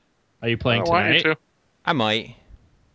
But like I don't like playing with mouse and keyboard, so there's a big strike against me for an online shooter to begin with. There is characters that you can play as that I think you'll have more success with playing with the controller. Because there's like one of the characters that I use it a lot is called Farah. She shoots she's got like a 6-shooter that shoots rockets, which do a decent amount of splash damage. So you can use someone like that. Reinhardt I think would be an okay character to play with the controller. Because he's got one, like you guys are talking about, he's got one job. Pretty simple. Put up a shield, occasionally swing your hammer when people get near you, and dash at somebody if they're in front of you. Somebody, I think that would be an okay character to play as. Yeah. Well, let me turn around on you guys because like a game like The Division, like the Division's presentation, I thought was really good. The user interface was really awesome. It felt new and creative. Like, what is it you guys love about Overwatch's style? I mean, for starters, the different characters. I mean, love all the characters. Yeah, all the characters are so different and. That's not what I'm asking. Like that's gameplay stuff. That's mechanics. I'm talking about like stylistically. Oh, I think it looks awesome. Like I like all the environments. I like the graphics, the art style of it. I think cool and colorful. Yeah, and I mean you see the other characters while you're playing too, so I think that does come into it. I like the design of each of the characters as you're running around. I think they all look really neat. When what they say to you and stuff like that. Yeah, the voice lines that you can unlock. Yeah, and like Will was saying, what they say to you. Like when we were playing the other night. Just being in the environment, and I did something with Reinhardt. I think I got a kill. Yeah, I pinned somebody, and Will's character goes, "Nice job, Reinhardt!" And I was like, "Yeah, fuck yeah, Tracer." Yeah, they do talk to each other when you're near, which is awesome. Yeah. But yeah, I don't know, man. I think it looks really appealing. Yeah. I don't know. I'm with you. And like even as far as like the attacks, I played. So I've been playing the weekly mode or whatever the hell it is, and what that is random heroes after each death, and I did that to become more familiar with some of the different heroes. So one of the ones that I ended up using was Lucio, who I fucking hate. He's super cool, but he's so hard to play. He's terrible. I hated using him. But his attacks look really interesting. Yeah. They send out like a sound wave, which looks really cool. It's just like these green waves. And like the way he talks and his abilities and things like that, and the visuals on the screen when you're using him are really cool. Same with like a guy like Junkrat. Like, I like the design of his character. He reminds me very much of the Joker. But like when you see him coming at you in his wheel form, when he uses his ultimate attack, like I think the design of that is really cool too. Yeah. You know who I ended up starting to use and really liking is Diva. Dr. Va. Dr. Va, yeah. I had a lot of success with Diva. I kind of just picked her a couple times. Actually, in the training thing, I tried all the characters just to see what their moves were and stuff like that. But I tried Diva because our team needed a tank, and I got used to Diva. I'm pretty happy with Diva. Because she's a little more mobile of a tank, more mobile than like Reinhardt. What are you talking about, Dan? Reinhardt's a speed demon. Yeah, because she's got rockets, like, so she's a character that's in a mech. So, we were attacking the objective. We needed to, do the King of the Hill point or whatever, and we were all like, we couldn't penetrate the defenses. So me being a more mobile tank, I went up on one of the sides and like attacked the sniper, and cleared out one edge so our team could get in there. But yeah, she's cool because she's, like I said, can fly a little bit. She's got a little shield that she can come up to or bring up for a few seconds to block damage. But her ultimate is really cool. She jumps out of her mech and it detonates and causes a huge explosion. So if you can get a cluster of people and you can fly in, drop off your mech and bounce out real quick, you can blow up everyone if they're in a close enough vicinity. And you know what I like a lot about Overwatch, and it's something that I know a lot of these kind of games have, but I've never noticed it as easily as I have in Overwatch, is there are characters that counter very well to a lot of the different things. And I think it stands out a lot more in Overwatch, than for me at least, than it has in other games. Like when I play Heroes of the Storm or something, I don't know who to use to counter other people. But like as soon as you said that, Dan, Reinhardt, for instance, is a good counter to that because he can charge, not the shield. He can actually charge that explosion and take it across the map. And take it away from the team, which I did once. The second time I missed it and it blew our entire team up and we lost. But like a guy like Bastion, for instance, Roadhog is really good for him because he can pull the turret towards him and just fuck it up. Reinhardt is very good for him, but you can start thinking of all these different people that can counter, and it's just a really well designed game. Yeah, well balanced for the most part. I had some success with Bastion too. Bastion is, I fucking hate Bastion. A bastard. If you're trying to attack something, Bastion is a bastard. Yeah, if you're doing one of the like zone control maps, and Bastion just sets up that stupid turret in the corner. Yep. Oh, it is frustrating. I sort of figured out a way I could stop like him and Widowmaker. I like Widowmaker. See, because I play Tracer, so I can just zip around the map really easily, so I can get right behind them and like take them out before they know that I'm there. Yeah. I think May is a decent counter to Bastion too, because she can just freeze them. May is actually one of my favorite characters. I really like May. Haven't used her yet, but I don't like playing against her. I can tell you that. She's tough. Don't like being frozen. My favorite characters that I've used are there's actually only been one that I've used that I didn't like, but I like McCree a lot. Reinhardt is my favorite tank. I like playing with Mercy. I've liked Pharah and Widowmaker. I've gotten a lot better with Pharah since the first time we played. Oh, I liked Reaper a lot too. Better with my accuracy, and Pharah has that charge bolt that bounces everyone off of it too. Or off of, I use that to blast people off edges and stuff. So fun. You know what my favorite part about Overwatch is, Corey? What's that?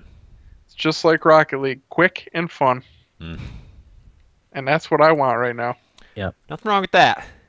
I will have to say one bad thing about Overwatch. They need to work on the matchmaking a little bit.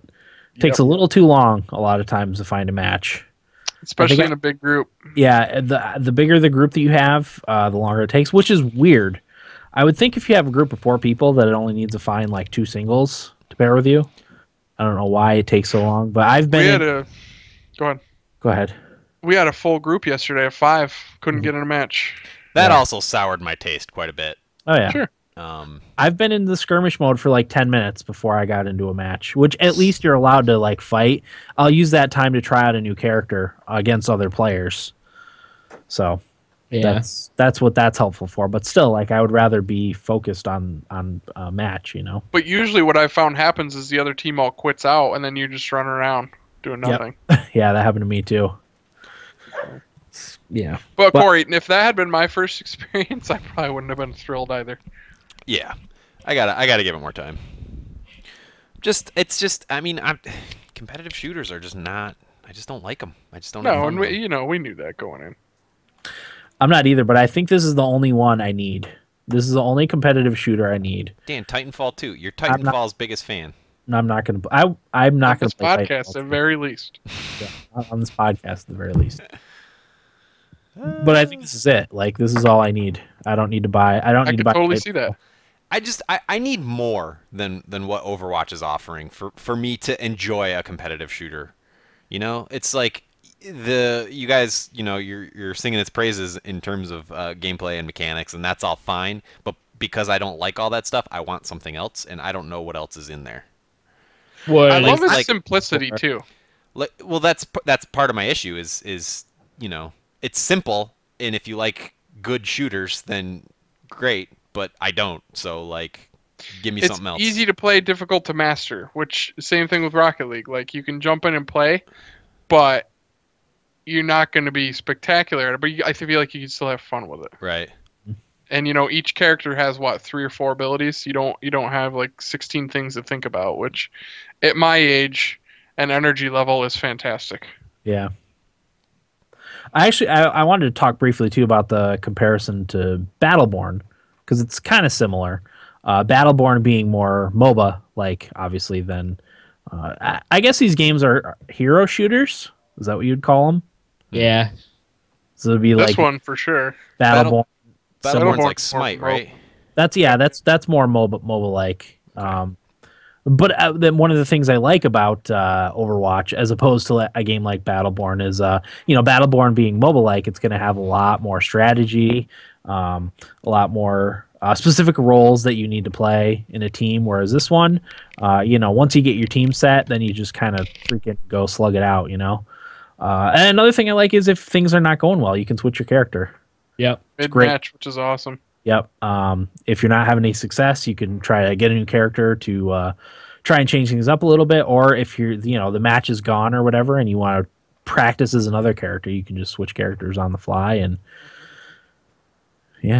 go at it. But yeah, I love Overwatch so far. Me too, Very happy with it. Me too. It's all I need is Rocket League and Overwatch. That's it. Now I want to play. I'm so satisfied. Like I said, I'm set for competitive shooters. It's probably the only one I'll play now. I feel like I'm missing something. I think you are. Corey, I completely understand. I really do. I did not have any expectation for you to like that game. As much as I like it, never once I think, man, Corey's gonna love this game. Well, okay, I don't like competitive shooters, but you know what strike number 2 is? What? The fact that all 3 of you like it. Yeah, that's the kiss of death. Corey's automatically going to hate it now. No, it's if Will and Corey like a game, I'm probably hate it. I'm going to be looking for things to bitch about. I totally understand. It's fair enough. I have to learn how to manipulate this. Corey, I barely like it now that you said that. You know what? Screw it. I'm never playing it again. I'm canceling my order. Yeah. Ooh, yeah. Yeah. We talked Savage into it. Yeah, it's really good. Did. I mean, the beta right now is open, so at least give it a shot. It's open from now until the 9th, which is next Monday or Tuesday. So yeah, I mean, download it, give it a shot. If you don't like it, you didn't lose anything for it. So, because I think as of the 5th. The beta is open, but I believe it's now based on time zones. So, yeah. I don't know. Is it on the Battle.net client? You can just install it and play it. I don't know how that works exactly. Yes. Yeah. But yeah, give it a shot. So that's it for Overwatch, right? We're gonna obviously do an episode on it when it actually comes out. We thought about doing this week's episode on the beta, but like you guys said, if we talk a lot about it, then we won't have a ton to talk about when it actually comes out, you know? Because it's essentially the full game. Yep. Okay. I'll go first, I guess. I beat the Game of Thrones Telltale game. Hey, nice, Dan. Thank you. It sets up easily for a second season. I haven't heard anything about that, but I know they're doing one. It was good. I enjoyed it. If you didn't like, or if you're not into Game of Thrones, it's probably not going to change your mind. I think I said that last week, but I enjoyed it. It's good definitely for people who are into Game of Thrones. Yeah, oh yeah. Absolutely. Don't even bother No. if you haven't played Game There of are Thrones. way better Telltale games to play Yes. if you're that not are into Game of Thrones. Or one-offs. But yeah, I enjoyed it. Good, like I said, good, not great. Looking forward to the second season. It definitely doesn't tie up all the loose ends at the end of the season, I guess. So there's that. Dark Souls 3. Still playing and loving Dark Souls 3. I beat a few more bosses. I beat Dragon Slayer Armor. I beat the Osiris, the Consumed King, and Champion Gundyr. My last time playing it. Major spoilers, Dan, but what'd you think of Dragon Slayer Armor?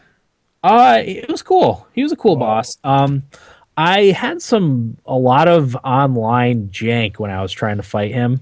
Like the first time wait. Before you say it, okay. Did you enter the boss and your summons couldn't enter after you? Yes. Okay. The very first time I went in, that happened to me, and apparently that's a lag issue, a network lag issue. Because I've had it happen the opposite way, where I got summoned into a world, and the leader went in, and me and whoever I was with, you know, the summoned characters couldn't go in. You just feel awful. You're like, he's dying in there, and you're just like outside the door. Yeah. So that sucks. So yeah, the first time I went in, I got throttled. Because I always go in first as a summoned character, so I can get an idea of what the boss does. Mm-hmm. But it's definitely one of those bosses that's way easier with two people. Once I got it and set and everything settled, like I didn't have any trouble. Me and another guy whooped his butt pretty good. So The last handful of bosses, I summoned 3 people. Oh, okay. Yeah, you did the right covenant, so you could summon 4 people. Yeah. Actually, there might have been a boss or two that it limits you to 3 summons, because I know that happens. Some of them you can only summon 1. Yeah. So, unless you're, what is the blue centennials that you can summon a 3rd or something? Yeah. Covenant or whatever. I still haven't figured out all that stuff. Did you fight the Dancer? Yeah. Oh, man. The Dancer and the Dragon Slayer armor just gave me fits. The Dancer gave me fits. Dragon Slayer, not as much. Okay. The Dancer was a bastard. What was the last one you said you fought? The last one was the Dragon Slayer, actually. Oh, okay. I beat the where is it? Consumed King, Osiris the Consumed King, and Champion Gundyr. I beat those 2 before I beat the Dragon Slayer. Okay. I got to the Dragon's Peak to fight the dragon, the big dragon. The big dragon. Dragon Alley, Dragon Peak, Dragon's Peak. Dragon Van. But it's just like it's those guys with long necks. Yeah. Who suck. But from reading the notes, like I won't spoil it, but you have to go a certain way to make the boss a lot easier. I've tried several times to get up there and just couldn't. I'm really happy I threw in the towel. It sounds like work to me. It's a lot of work. I think I'm at like 41 hours or something played. I think my character's like level 86 maybe. It's so rewarding though. It is very. I just can't, man. I get home from work now, especially like the drive. I get home from work, I just sit there and I'm like, I couldn't begin to imagine playing a Dark Souls right now. Honestly, like for me, it was much harder when I first started playing Dark Souls 3. Once you get going, and especially like once you build up your Estus flask supply, like I have 12 now. Oh wow. I don't really die all that much, especially when I'm exploring a new zone. It's when you get to bosses. Yeah. But how long did it take you to get to that point? A while. Yeah, and you have to do a lot of exploring to find the Estus flasks. Exactly. Because they're not always right on the beaten path. A lot of them are kind of hidden. And then I'll run into a normal-looking skeleton on a rooftop who transforms into fucking Medusa and kicks the living shit out of me. Those guys are still showing up late in the game. Yeah, and then I quit. One of the revelations I had playing Dark Souls that helped I should say, took a little bit of the hurt off was like realizing that people beat these games like at level 12. Yeah. You know, it's losing souls isn't as big of a deal as it seems. Yeah. As long as you can get good. Yeah. Or uninstall. You know? Yeah. No, I find just, when you go into a new area, kind of see what's going on. I always try to use my bow to draw out enemies that I can see so I can fight them one-on-one. And then, you're always going to get your guys that surprise you, that jump out of nowhere or come out of a swamp or whatever. You just got to be aware. Mm-hmm. And, try not to go too fast. Make sure you're fully healed. Yep. And try not to get hit, too. That's another thing. Yeah. I know the rookie noob build is heavy armor shield, suck up the damage. But really, the way to teach yourself to play is just to dodge, not get hit. Yep. Because a lot of times if you get hit or, even if you block with a shield, they'll knock your shield down and do the chest stab. Oh, yeah. Or any other grabs or anything like that. His shield's not going to help you. Nope. Ugh. So, I probably won't play it again until after the Overwatch beta. I can imagine that consuming the rest of my week and weekend and into early next week. So does that sound like blasphemy to you, Corey? It kind of does, Dan. Jeez. What? Not playing Overwatch over Dark Souls? Yeah.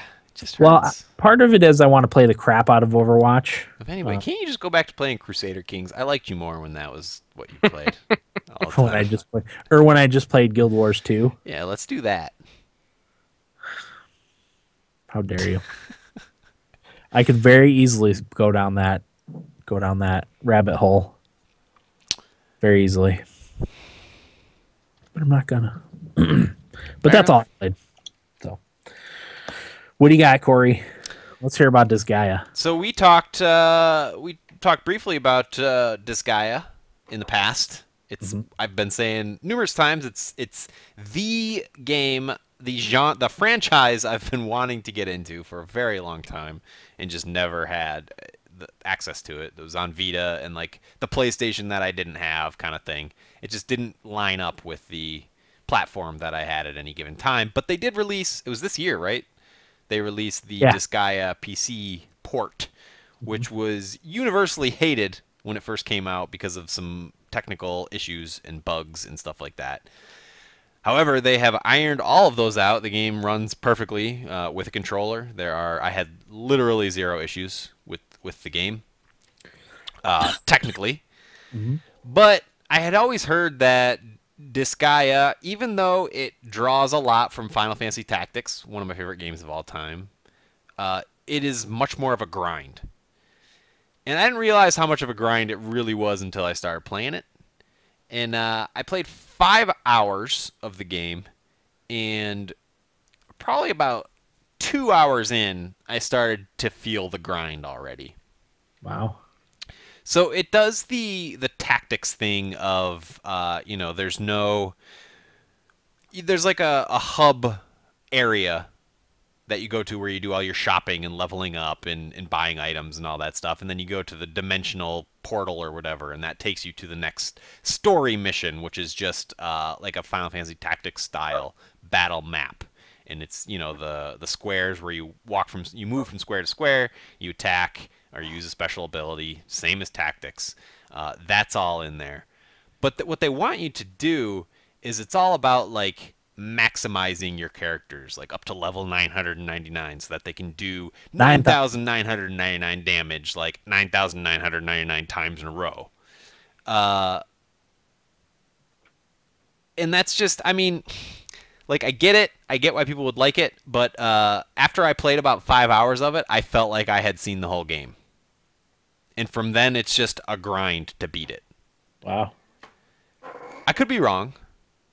But that was kind of my experience with Disgaea. They do a couple things more interesting outside of what Final Fantasy Tactics did. Like, on the battle map itself, they have...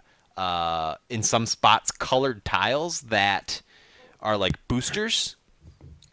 So like a red tile will be enemy attack ×3. So if an enemy's standing on that and it attacks you, it'll do 3 times damage. But they also give all your characters the ability to throw, to pick up characters and throw them. So you can go up to an enemy, pick it up, and throw it away. You can also pick up your teammates and throw them.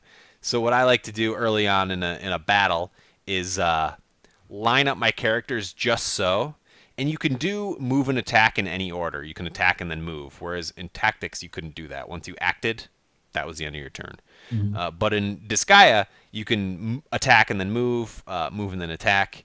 So I would line up my characters just so and do like a leapfroggy throw thing to get as far as I could with a character.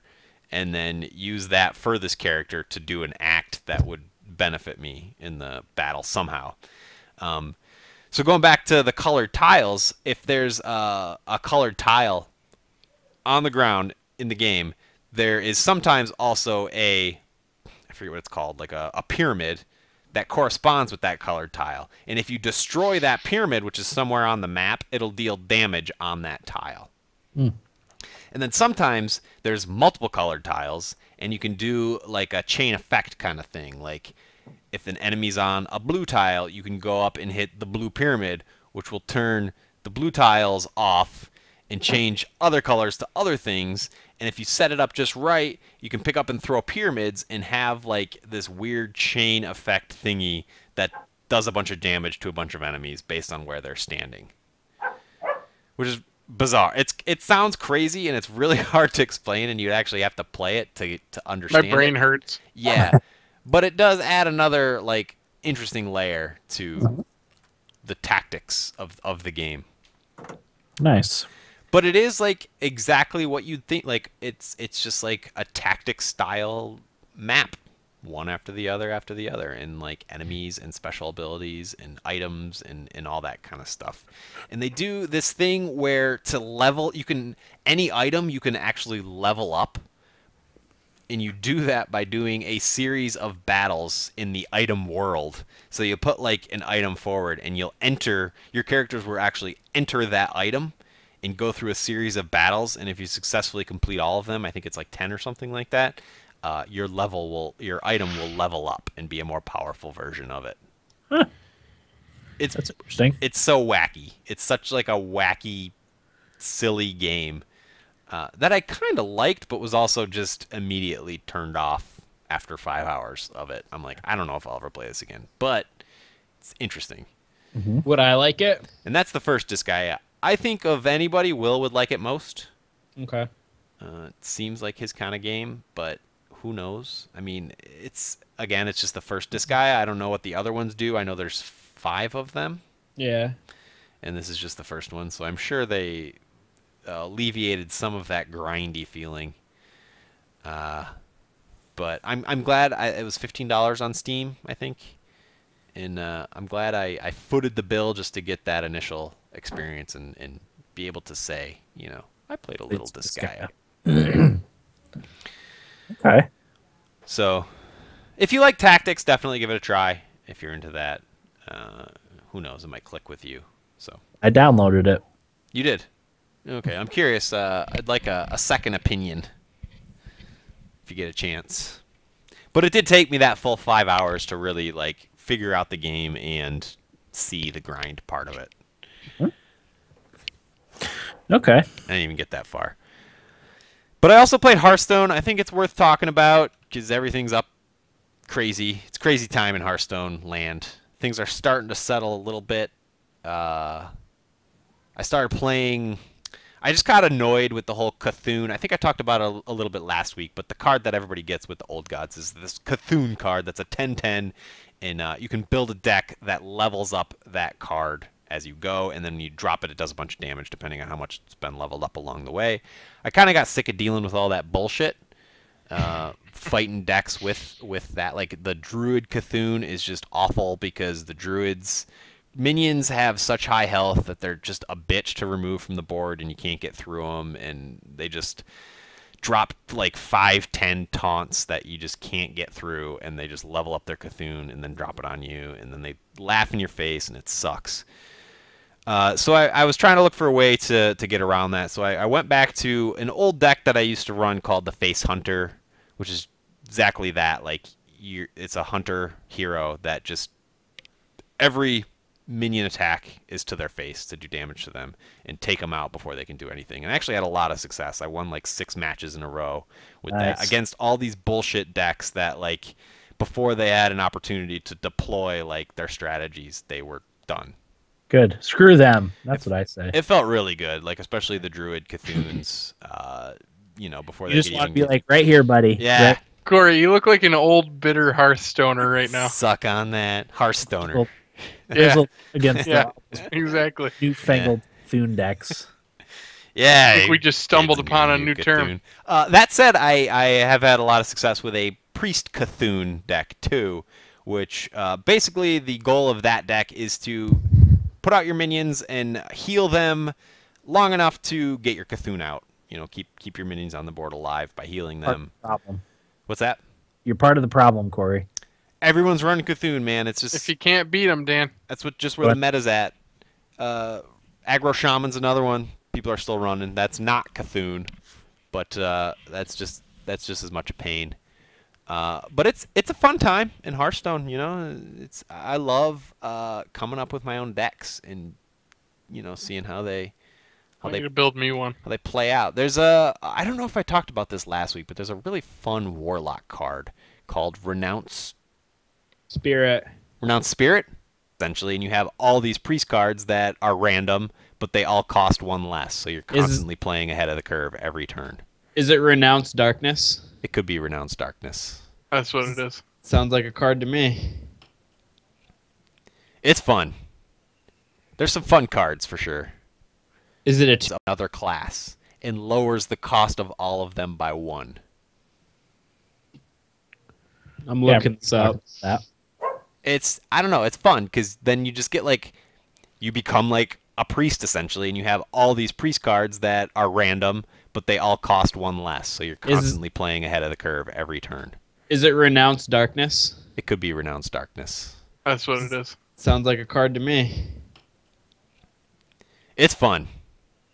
There's some fun cards for sure. Is it a 2-cost mana? Yep.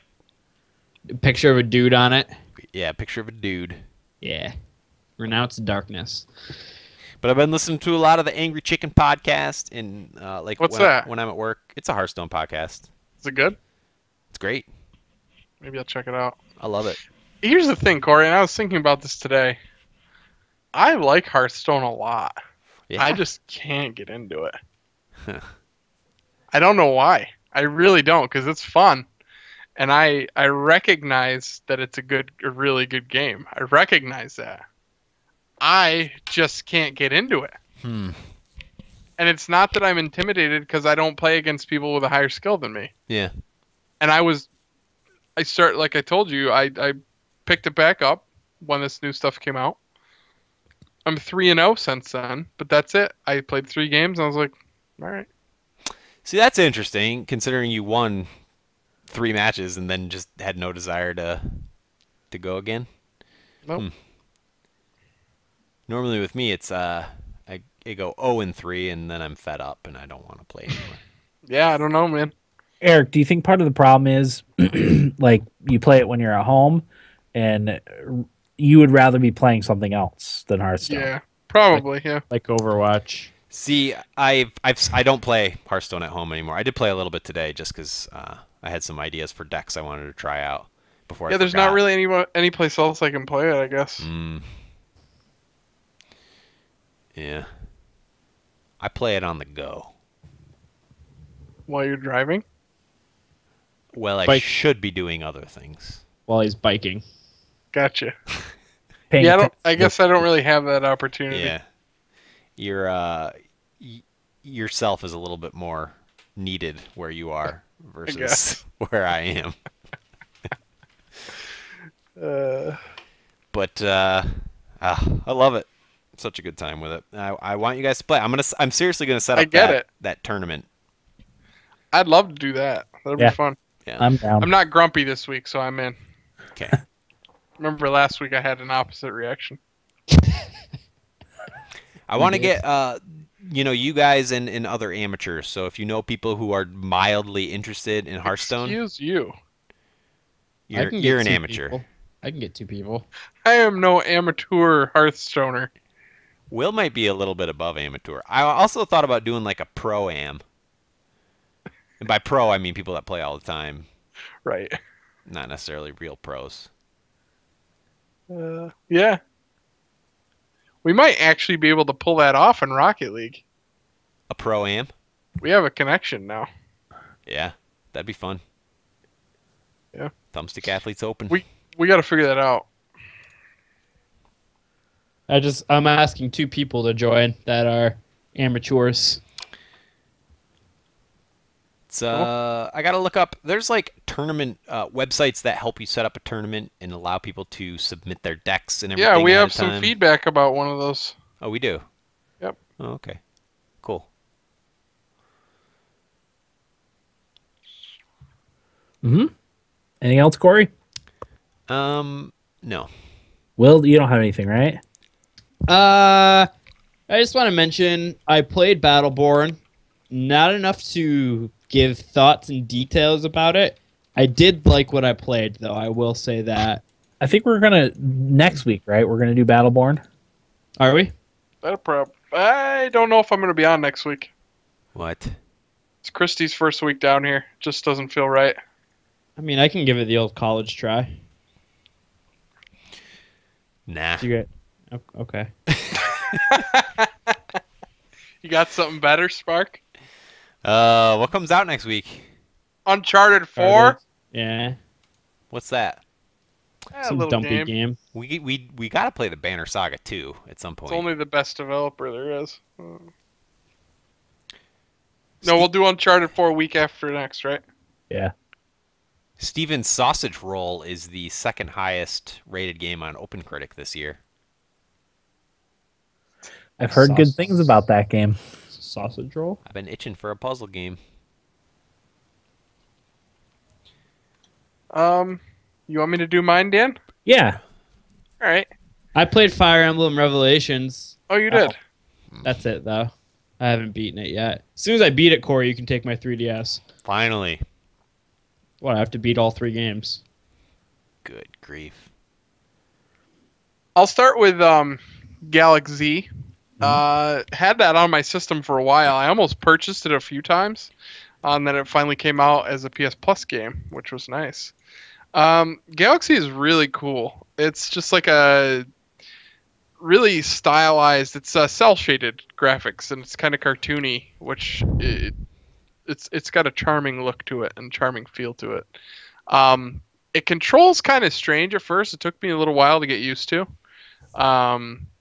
You accelerate with the right trigger, and you drive directionally with the left thumbstick. And I felt like I should have had more control with the other thumbstick at the same time, but you're using that one to shoot your gun. I think that's how it was. I might be wrong about that. But yeah, the controls, once you get used to them, it's pretty cool. I didn't play too much. I played through like 2 of the story missions. I was having kind of a tough time finding a game to get into, which is when I played Hitman and Galak Z. So I don't have too much to talk about, but there's ship upgrades, things like that. It was challenging, mostly because of the control issues that I was having. But once I got the hang of them, it wasn't as bad. The fights were kind of fun because you can there's a booster, but it's very limited because your engines overheat. But there are these big bug guys who will grab you and chase you around. So it was fun to kind of boost around and use the controls to your advantage and use your ship's agility against the big, dumb, slow bug ships. But I had a really good time with it. I think Corey would probably like it the most out of all of us. I think he should give it a try. What's the deal? There's like seasons or something like that? Yeah, 5 seasons. What does That's that just mean? their name for story. Oh, okay. Like, Yeah. okay. Gotcha. Yeah. It may as well be called chapters. I think there's like 5 chapters within a season or something like that. Is it kind of like Faster Than Light, like the upgrades and stuff that you get along the way are randomized? No. There's a shop. Everything's... Oh, okay. So you're actually like earning some sort of currency to Yeah, like upgrade. at the beginning you unlock the... You basically go rescue a ship who then becomes your shop owner. Gotcha. And you purchase upgrades from him. You also have to purchase refills for health and ammo, which is kind of a bitch, and that makes the game kind of difficult. But some of the environments in outer space are really cool too that you fly through. You fly through like asteroid caves and stuff like that, and it's a neat game. Really cool. What else did I play? Alien Nation I played, which is from the makers of Resogun and Dead Nation. Alien Nation was a blast. It's only $20. Played all day. I think I played for 9 hours in one day with Jared. We were hoping to have a beat, but boy, is there a difficulty spike on that last mission, because in all of the other missions, when you die, you just respawn at the last respawn beacon that you had activated. You don't really lose anything. You don't lose any progress, anything like that. You just respawn and keep going. On the last mission, there are 3 bosses, and you have to beat all 3 of them in one shot. So if you die on the first one, you go back to the beginning. You die on the second one, back to the beginning. And you have to play through the whole thing again. And it's a bitch. It's really hard. And I was actually listening to another podcast today, and he said that it was Jeff Gerstmann and Giant Bomb. He said when he played it, he had to go back and grind some levels because it got pretty tough towards the end. So that's probably what we're gonna have to do. But I had a blast with it. It's a lot more than what I expected. It's not super deep, but it's like a mix of Helldivers and Diablo. It's a twin stick shooter. There's 3 classes. There's a tank, a medic, and assault or something of that nature. But there's loot, basically. You're upgrading loot throughout. And there is a skill tree. You have passive skills that are the same for everybody, and each class has its own skills. But it's just a lot of fun. Really fun. No real story to it. Just killing aliens, having a good time, using your awesome-looking skills, and blowing shit up. But nice. It does seem like one of those games you like binge play in an afternoon. Yeah, and I don't love twin stick shooters myself, but I had a really good time. I probably wouldn't suggest getting it if you're going to play it by yourself. If you have somebody to play it with, it's a really good co-op game. And one of the cool things is it's kind of like a drop-in, drop-out co-op. It's not kind of like that. It is like that. So you can set your game to private, or you can have it public so people can just jump in, and that increases the difficulty when people do that, it makes it kind of fun. But you can also revive your teammates and things like that. So it's a blast. Not a lot of strategy to it. It's just good old fashioned blowing shit up and having a good time. It's like Gauntlet. Yeah, Gauntlet's great too. Except way better. You know what I thought of too watching you guys play was that I can't remember what the name of it was, but it was a PlayStation game where you were like demon hunters or something like that, and one guy had like a crossbow. Yeah. What was I that know what game? you're talking about. Did we play it? I'm sure we did at some point. This is going back. Like I want to say like Heretic or something like that. That sounds very familiar. I do know what you're talking about. It's not I have no Heretic. idea. It's like 3-player. Pretty sure it was 3, not 4. I don't know, man. Not ringing any bells for me. Well, while you look that up, I'll talk about the last thing I wanted to touch on. I wanted to go back to Rocket League Hoops, which I played significantly more of this week, especially with Jeff on Xbox. By the way, it's running better on Xbox now. It's still not perfect, but it's better. Mm-hmm. I think I gave Rocket League Hoops kind of a raw deal last week. Once I got used to it and kind of figured out what I was doing more, I do still think there's a pretty fair amount of luck that goes into scoring goals in hoops. But I've also figured out how to play defense a lot better with a goal that's laying flat as opposed to standing up vertically. Yeah, and you kind of get a feel for where to bounce the ball off of the wall to get a good shot and things like that, and where to set your teammates up and have your car placement. So I actually am kind of enjoying Rocket League Hoops now, so I'd like to take back what I said last week. Okay. Yeah, it was a good time. We're always willing to admit our mistakes here on. Sure. I had a really awesome save where I came up through the bottom of the net and saved one. And those feel great. Those almost feel better. They're harder to pull off than saves in regular Rocket League, so they honestly feel a little bit better. So you just wish you could do that in basketball, like put your fist up through the bottom of the basket, like to block the ball out. That'd be fun. So yeah, good stuff from that. Andy G in the chat says Hoops is pretty tough, which is true. It's hard to score. He said he's digging the addition of Rocket Labs playlist being added to Expo, and I didn't know they added that. Rocket Labs is awesome. I haven't played it nearly as much as I should, and I guess they did some updates to some of the maps, and I should really check that out. I feel bad for the Xbox players, not only because of the stuff we talked about before, but because it doesn't have the cross-platform play. There are not many players on there, and anymore when I get on my PS4, there's over 100,000 people on, unless it's like a crazy time of day. But usually on Xbox, there's far less than that. They really need to get connected with the other two systems. Yeah, that would be great. Have everyone in one big pile. Absolutely. I figured out the name of the game. What was it? Hunter the Reckoning. I don't think I ever played it. The name sounds familiar. Did I have it? Somebody did. I know I've played it with somebody. I think we did, I think. Me and you? Because I remember playing it. Okay. One guy's got a crossbow, one's got a shotgun, and one's got like an axe. Huh. I'm sure it was fun. It's a good time. Oh, and somebody's got 2 pistols.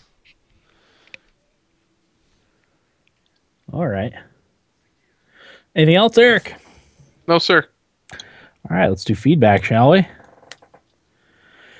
All right, this is from Tito in LA, who says, concerning the Rocket League Championship Series, we never got to play a game. Minutes before our first game Saturday morning at 9 a.m. Pacific, Smash.gg went down and was out for a few hours. Me and my teammates waited for a while, and eventually we got our code for the lobby and waited another hour for the other team, but it wasn't clear what was going to happen with the outage and everyone's schedules thrown off as a result. We had to leave and go on with our day because we're adults with errands, and around then, our LCS came out with instructions on the makeup times. At around 5 p.m., the other team asked if we were going to play, and we notified them we weren't home anymore. We didn't bother to get a moderator because we were kind of over the whole thing by then. Annoyed, frustrated, but it didn't matter. Rocket League then gave more instructions a couple days later for a makeup schedule, apparently during the week, but I didn't have much interest. Was too busy with work, and since I'm West Coast and teammates on East Coast, coming with an agreed time wasn't something I wanted to figure out. I'll just watch the tournament, but that was a big mess up for a website that specializes in tournaments to go down like that. Says I'm playing Battleborn and Sunset Overdrive currently. I'm about to get hit with a lot of games I want to play with Uncharted 4, Overwatch Beta, and No Man's Sky in June. Totally. Yeah, sir. Nice little lineup coming right up here in the next month or two. Because you said Uncharted next week. Overwatch is the end of May. And then end of June is No Man's Sky, right? Yep. It's 24th or something like 21st? that. 21st? Rings a bell? I don't know. So, yeah. I'm hoping Overwatch can carry me through that. And the games I have to finish up. Yeah. I don't want to have to dig into the backlog again. I can't believe No Man's Sky's almost out. I know. I didn't think it was ever going to come out. And like you, Eric, I kind of cooled off on it until I watched the most recent videos on it, and I'm like, oh, man. I just stopped paying attention. Yeah. Well, I did too, but there also wasn't anything new about it for the longest time. And I guess I just let it like leave my head. Yeah. You know what I mean? We still had the questions, which I think Corey was the one to bring up, being the negative Nancy of the group. Like, what do you do? I resent Dan, that. we like to refer to that as the Corey wild hates card this of the game. group. Wild card of the group. It's a little bit more friendly. Yeah, I gotcha. Wild card.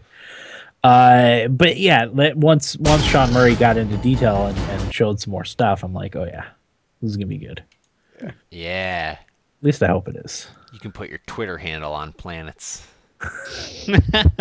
That's fucking cool. Yeah, but it's no one had ever Corey, seen nobody it, so said you had to play it, all right? Oh, I'm going to play it. Corey, what game is worse, Overwatch or No Man's Sky? Considering I've hardly played either, No Man's Sky. Okay, good pick. Is worse than Overwatch? I'm just funning. I have no idea. We'll see. I'm not looking forward to that No Man's Sky episode, I can tell you that. I can already hear it. we should drink beforehand. I have to We're gonna decide have whose to. side I'm going to take. Hey, guys, I have an open mind. I'm Well, you more should than happy to. What's that, Dan? you should decide ahead of time whose side you're gonna take. Oh, and I'm deciding right now in my head. Corey, what the your thing thoughts is, are. the thing is that I know you have an open mind, but in my mind, you don't have an open mind. Do you understand what I'm saying? I get you. Yeah, Let's just say it now. Corey's gonna hate it. I mean, obviously. God, I hope so. I love it. I might not be the only one to hate it too. It's not. You No. might not. No. Absolutely. might It's not. not guaranteed to be anything. Yeah. I have no idea. Nobody has played that game. There are no gameplay impressions for No Man's Sky in the wild. If Sean Murray's personality is any indicator, then it's going to be great. Yeah.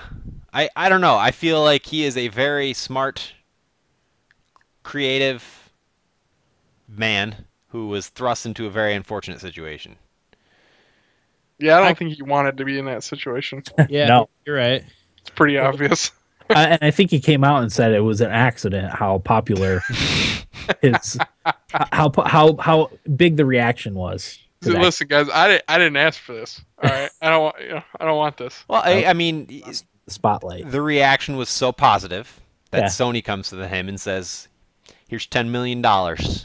Yeah, Make something awesome." make a $60 game instead of a $20 And game. then it's just like, oh, shit. Yeah. This was How a do- how $20 do you say game. no? Yeah, How do you say no to that? exactly. Poor bastard.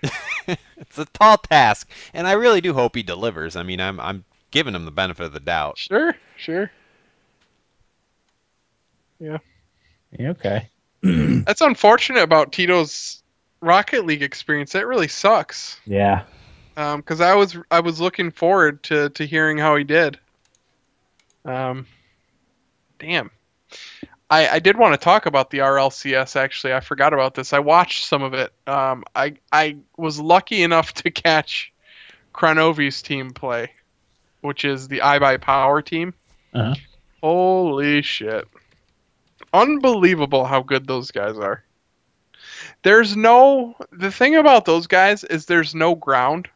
The whole map is ground to them. So what I mean by that is they're so good at using boost in the air that they can go on a straight flat line as if they're driving across the regular ground like a normal player would. The whole map, It's played up in the air. they're able to use the entire map the way that you and I drive across the ground. So you're saying I would have no chance of insane. touching the ball, Oh my god, no. not being able to do any aerials at all. No, but that's the thing. Like they are able to anticipate way ahead of time where the ball's going to be in the air and get there, like no matter what. Mm. And you're talking about 3 guys on the same team that are all like that. Yeah. That's crazy. Yeah. Oh my god. It was fun, really fun to watch. So. Oh yeah. And I should comment. One of our listeners, Savage, I've been listening to his podcast. It's called Live at Manfield. It's a Rocket League podcast, and they pointed this out. I honestly didn't even think about it until I listened to their podcast. They were talking about how well presented the tournament was on Twitch, and it really was. Did any of you get to watch any of it? No. No. It was a really professional. Like they did a lot of analyzing after the games with pro players. That It was really helps. Yeah. It was 'Cause really, really well done. It makes it feel like you're watching ESPN or Exactly. NBC Sports or something like that, you know? Yeah, and the casters during the game were really good. Obviously, very knowledgeable. Like, it was really well done. I think the game's got a bright future. And like I said, it really seems like it's growing now on PS4, at least. Like, the numbers keep going up. I think they just reached 15 million users. Nice. Overall platforms, which is awesome. So, but yeah, Tito, that sucks, man. I feel bad that happened to you. Yeah. That's a bummer. Because I know you were looking forward to that. They got to figure too, like if it, like Tito said, if they have adults that are scheduled time for these tournaments, you know, like you can't just change on the fly. Like people have stuff to do, you know. Right, and he's also got the added thing of being in a different time zone than the people he was playing with. Yep. So that sucks. That sucks. Yeah. All right. Any other thoughts, questions, comments? I got a question. Comments? What's up? Is it Overwatch time, boys? Yes. Jeez. I'm going to start compressing the episode and go right upstairs to play. All right. Let's do it. Usually I'll wait till it's done compressing and I'll upload it right away, but I'll wait till later to upload. So I can play till 11. Okay. Nice. So like 45 minutes of skirmish then. God, I'm going to be pissed. Hopefully not. All right. That'll do it for episode 250 of the Thumbstick Athletes podcast. I'm your host, Dan. I'm work. Well, Curry. Thanks for listening and get out of my basement.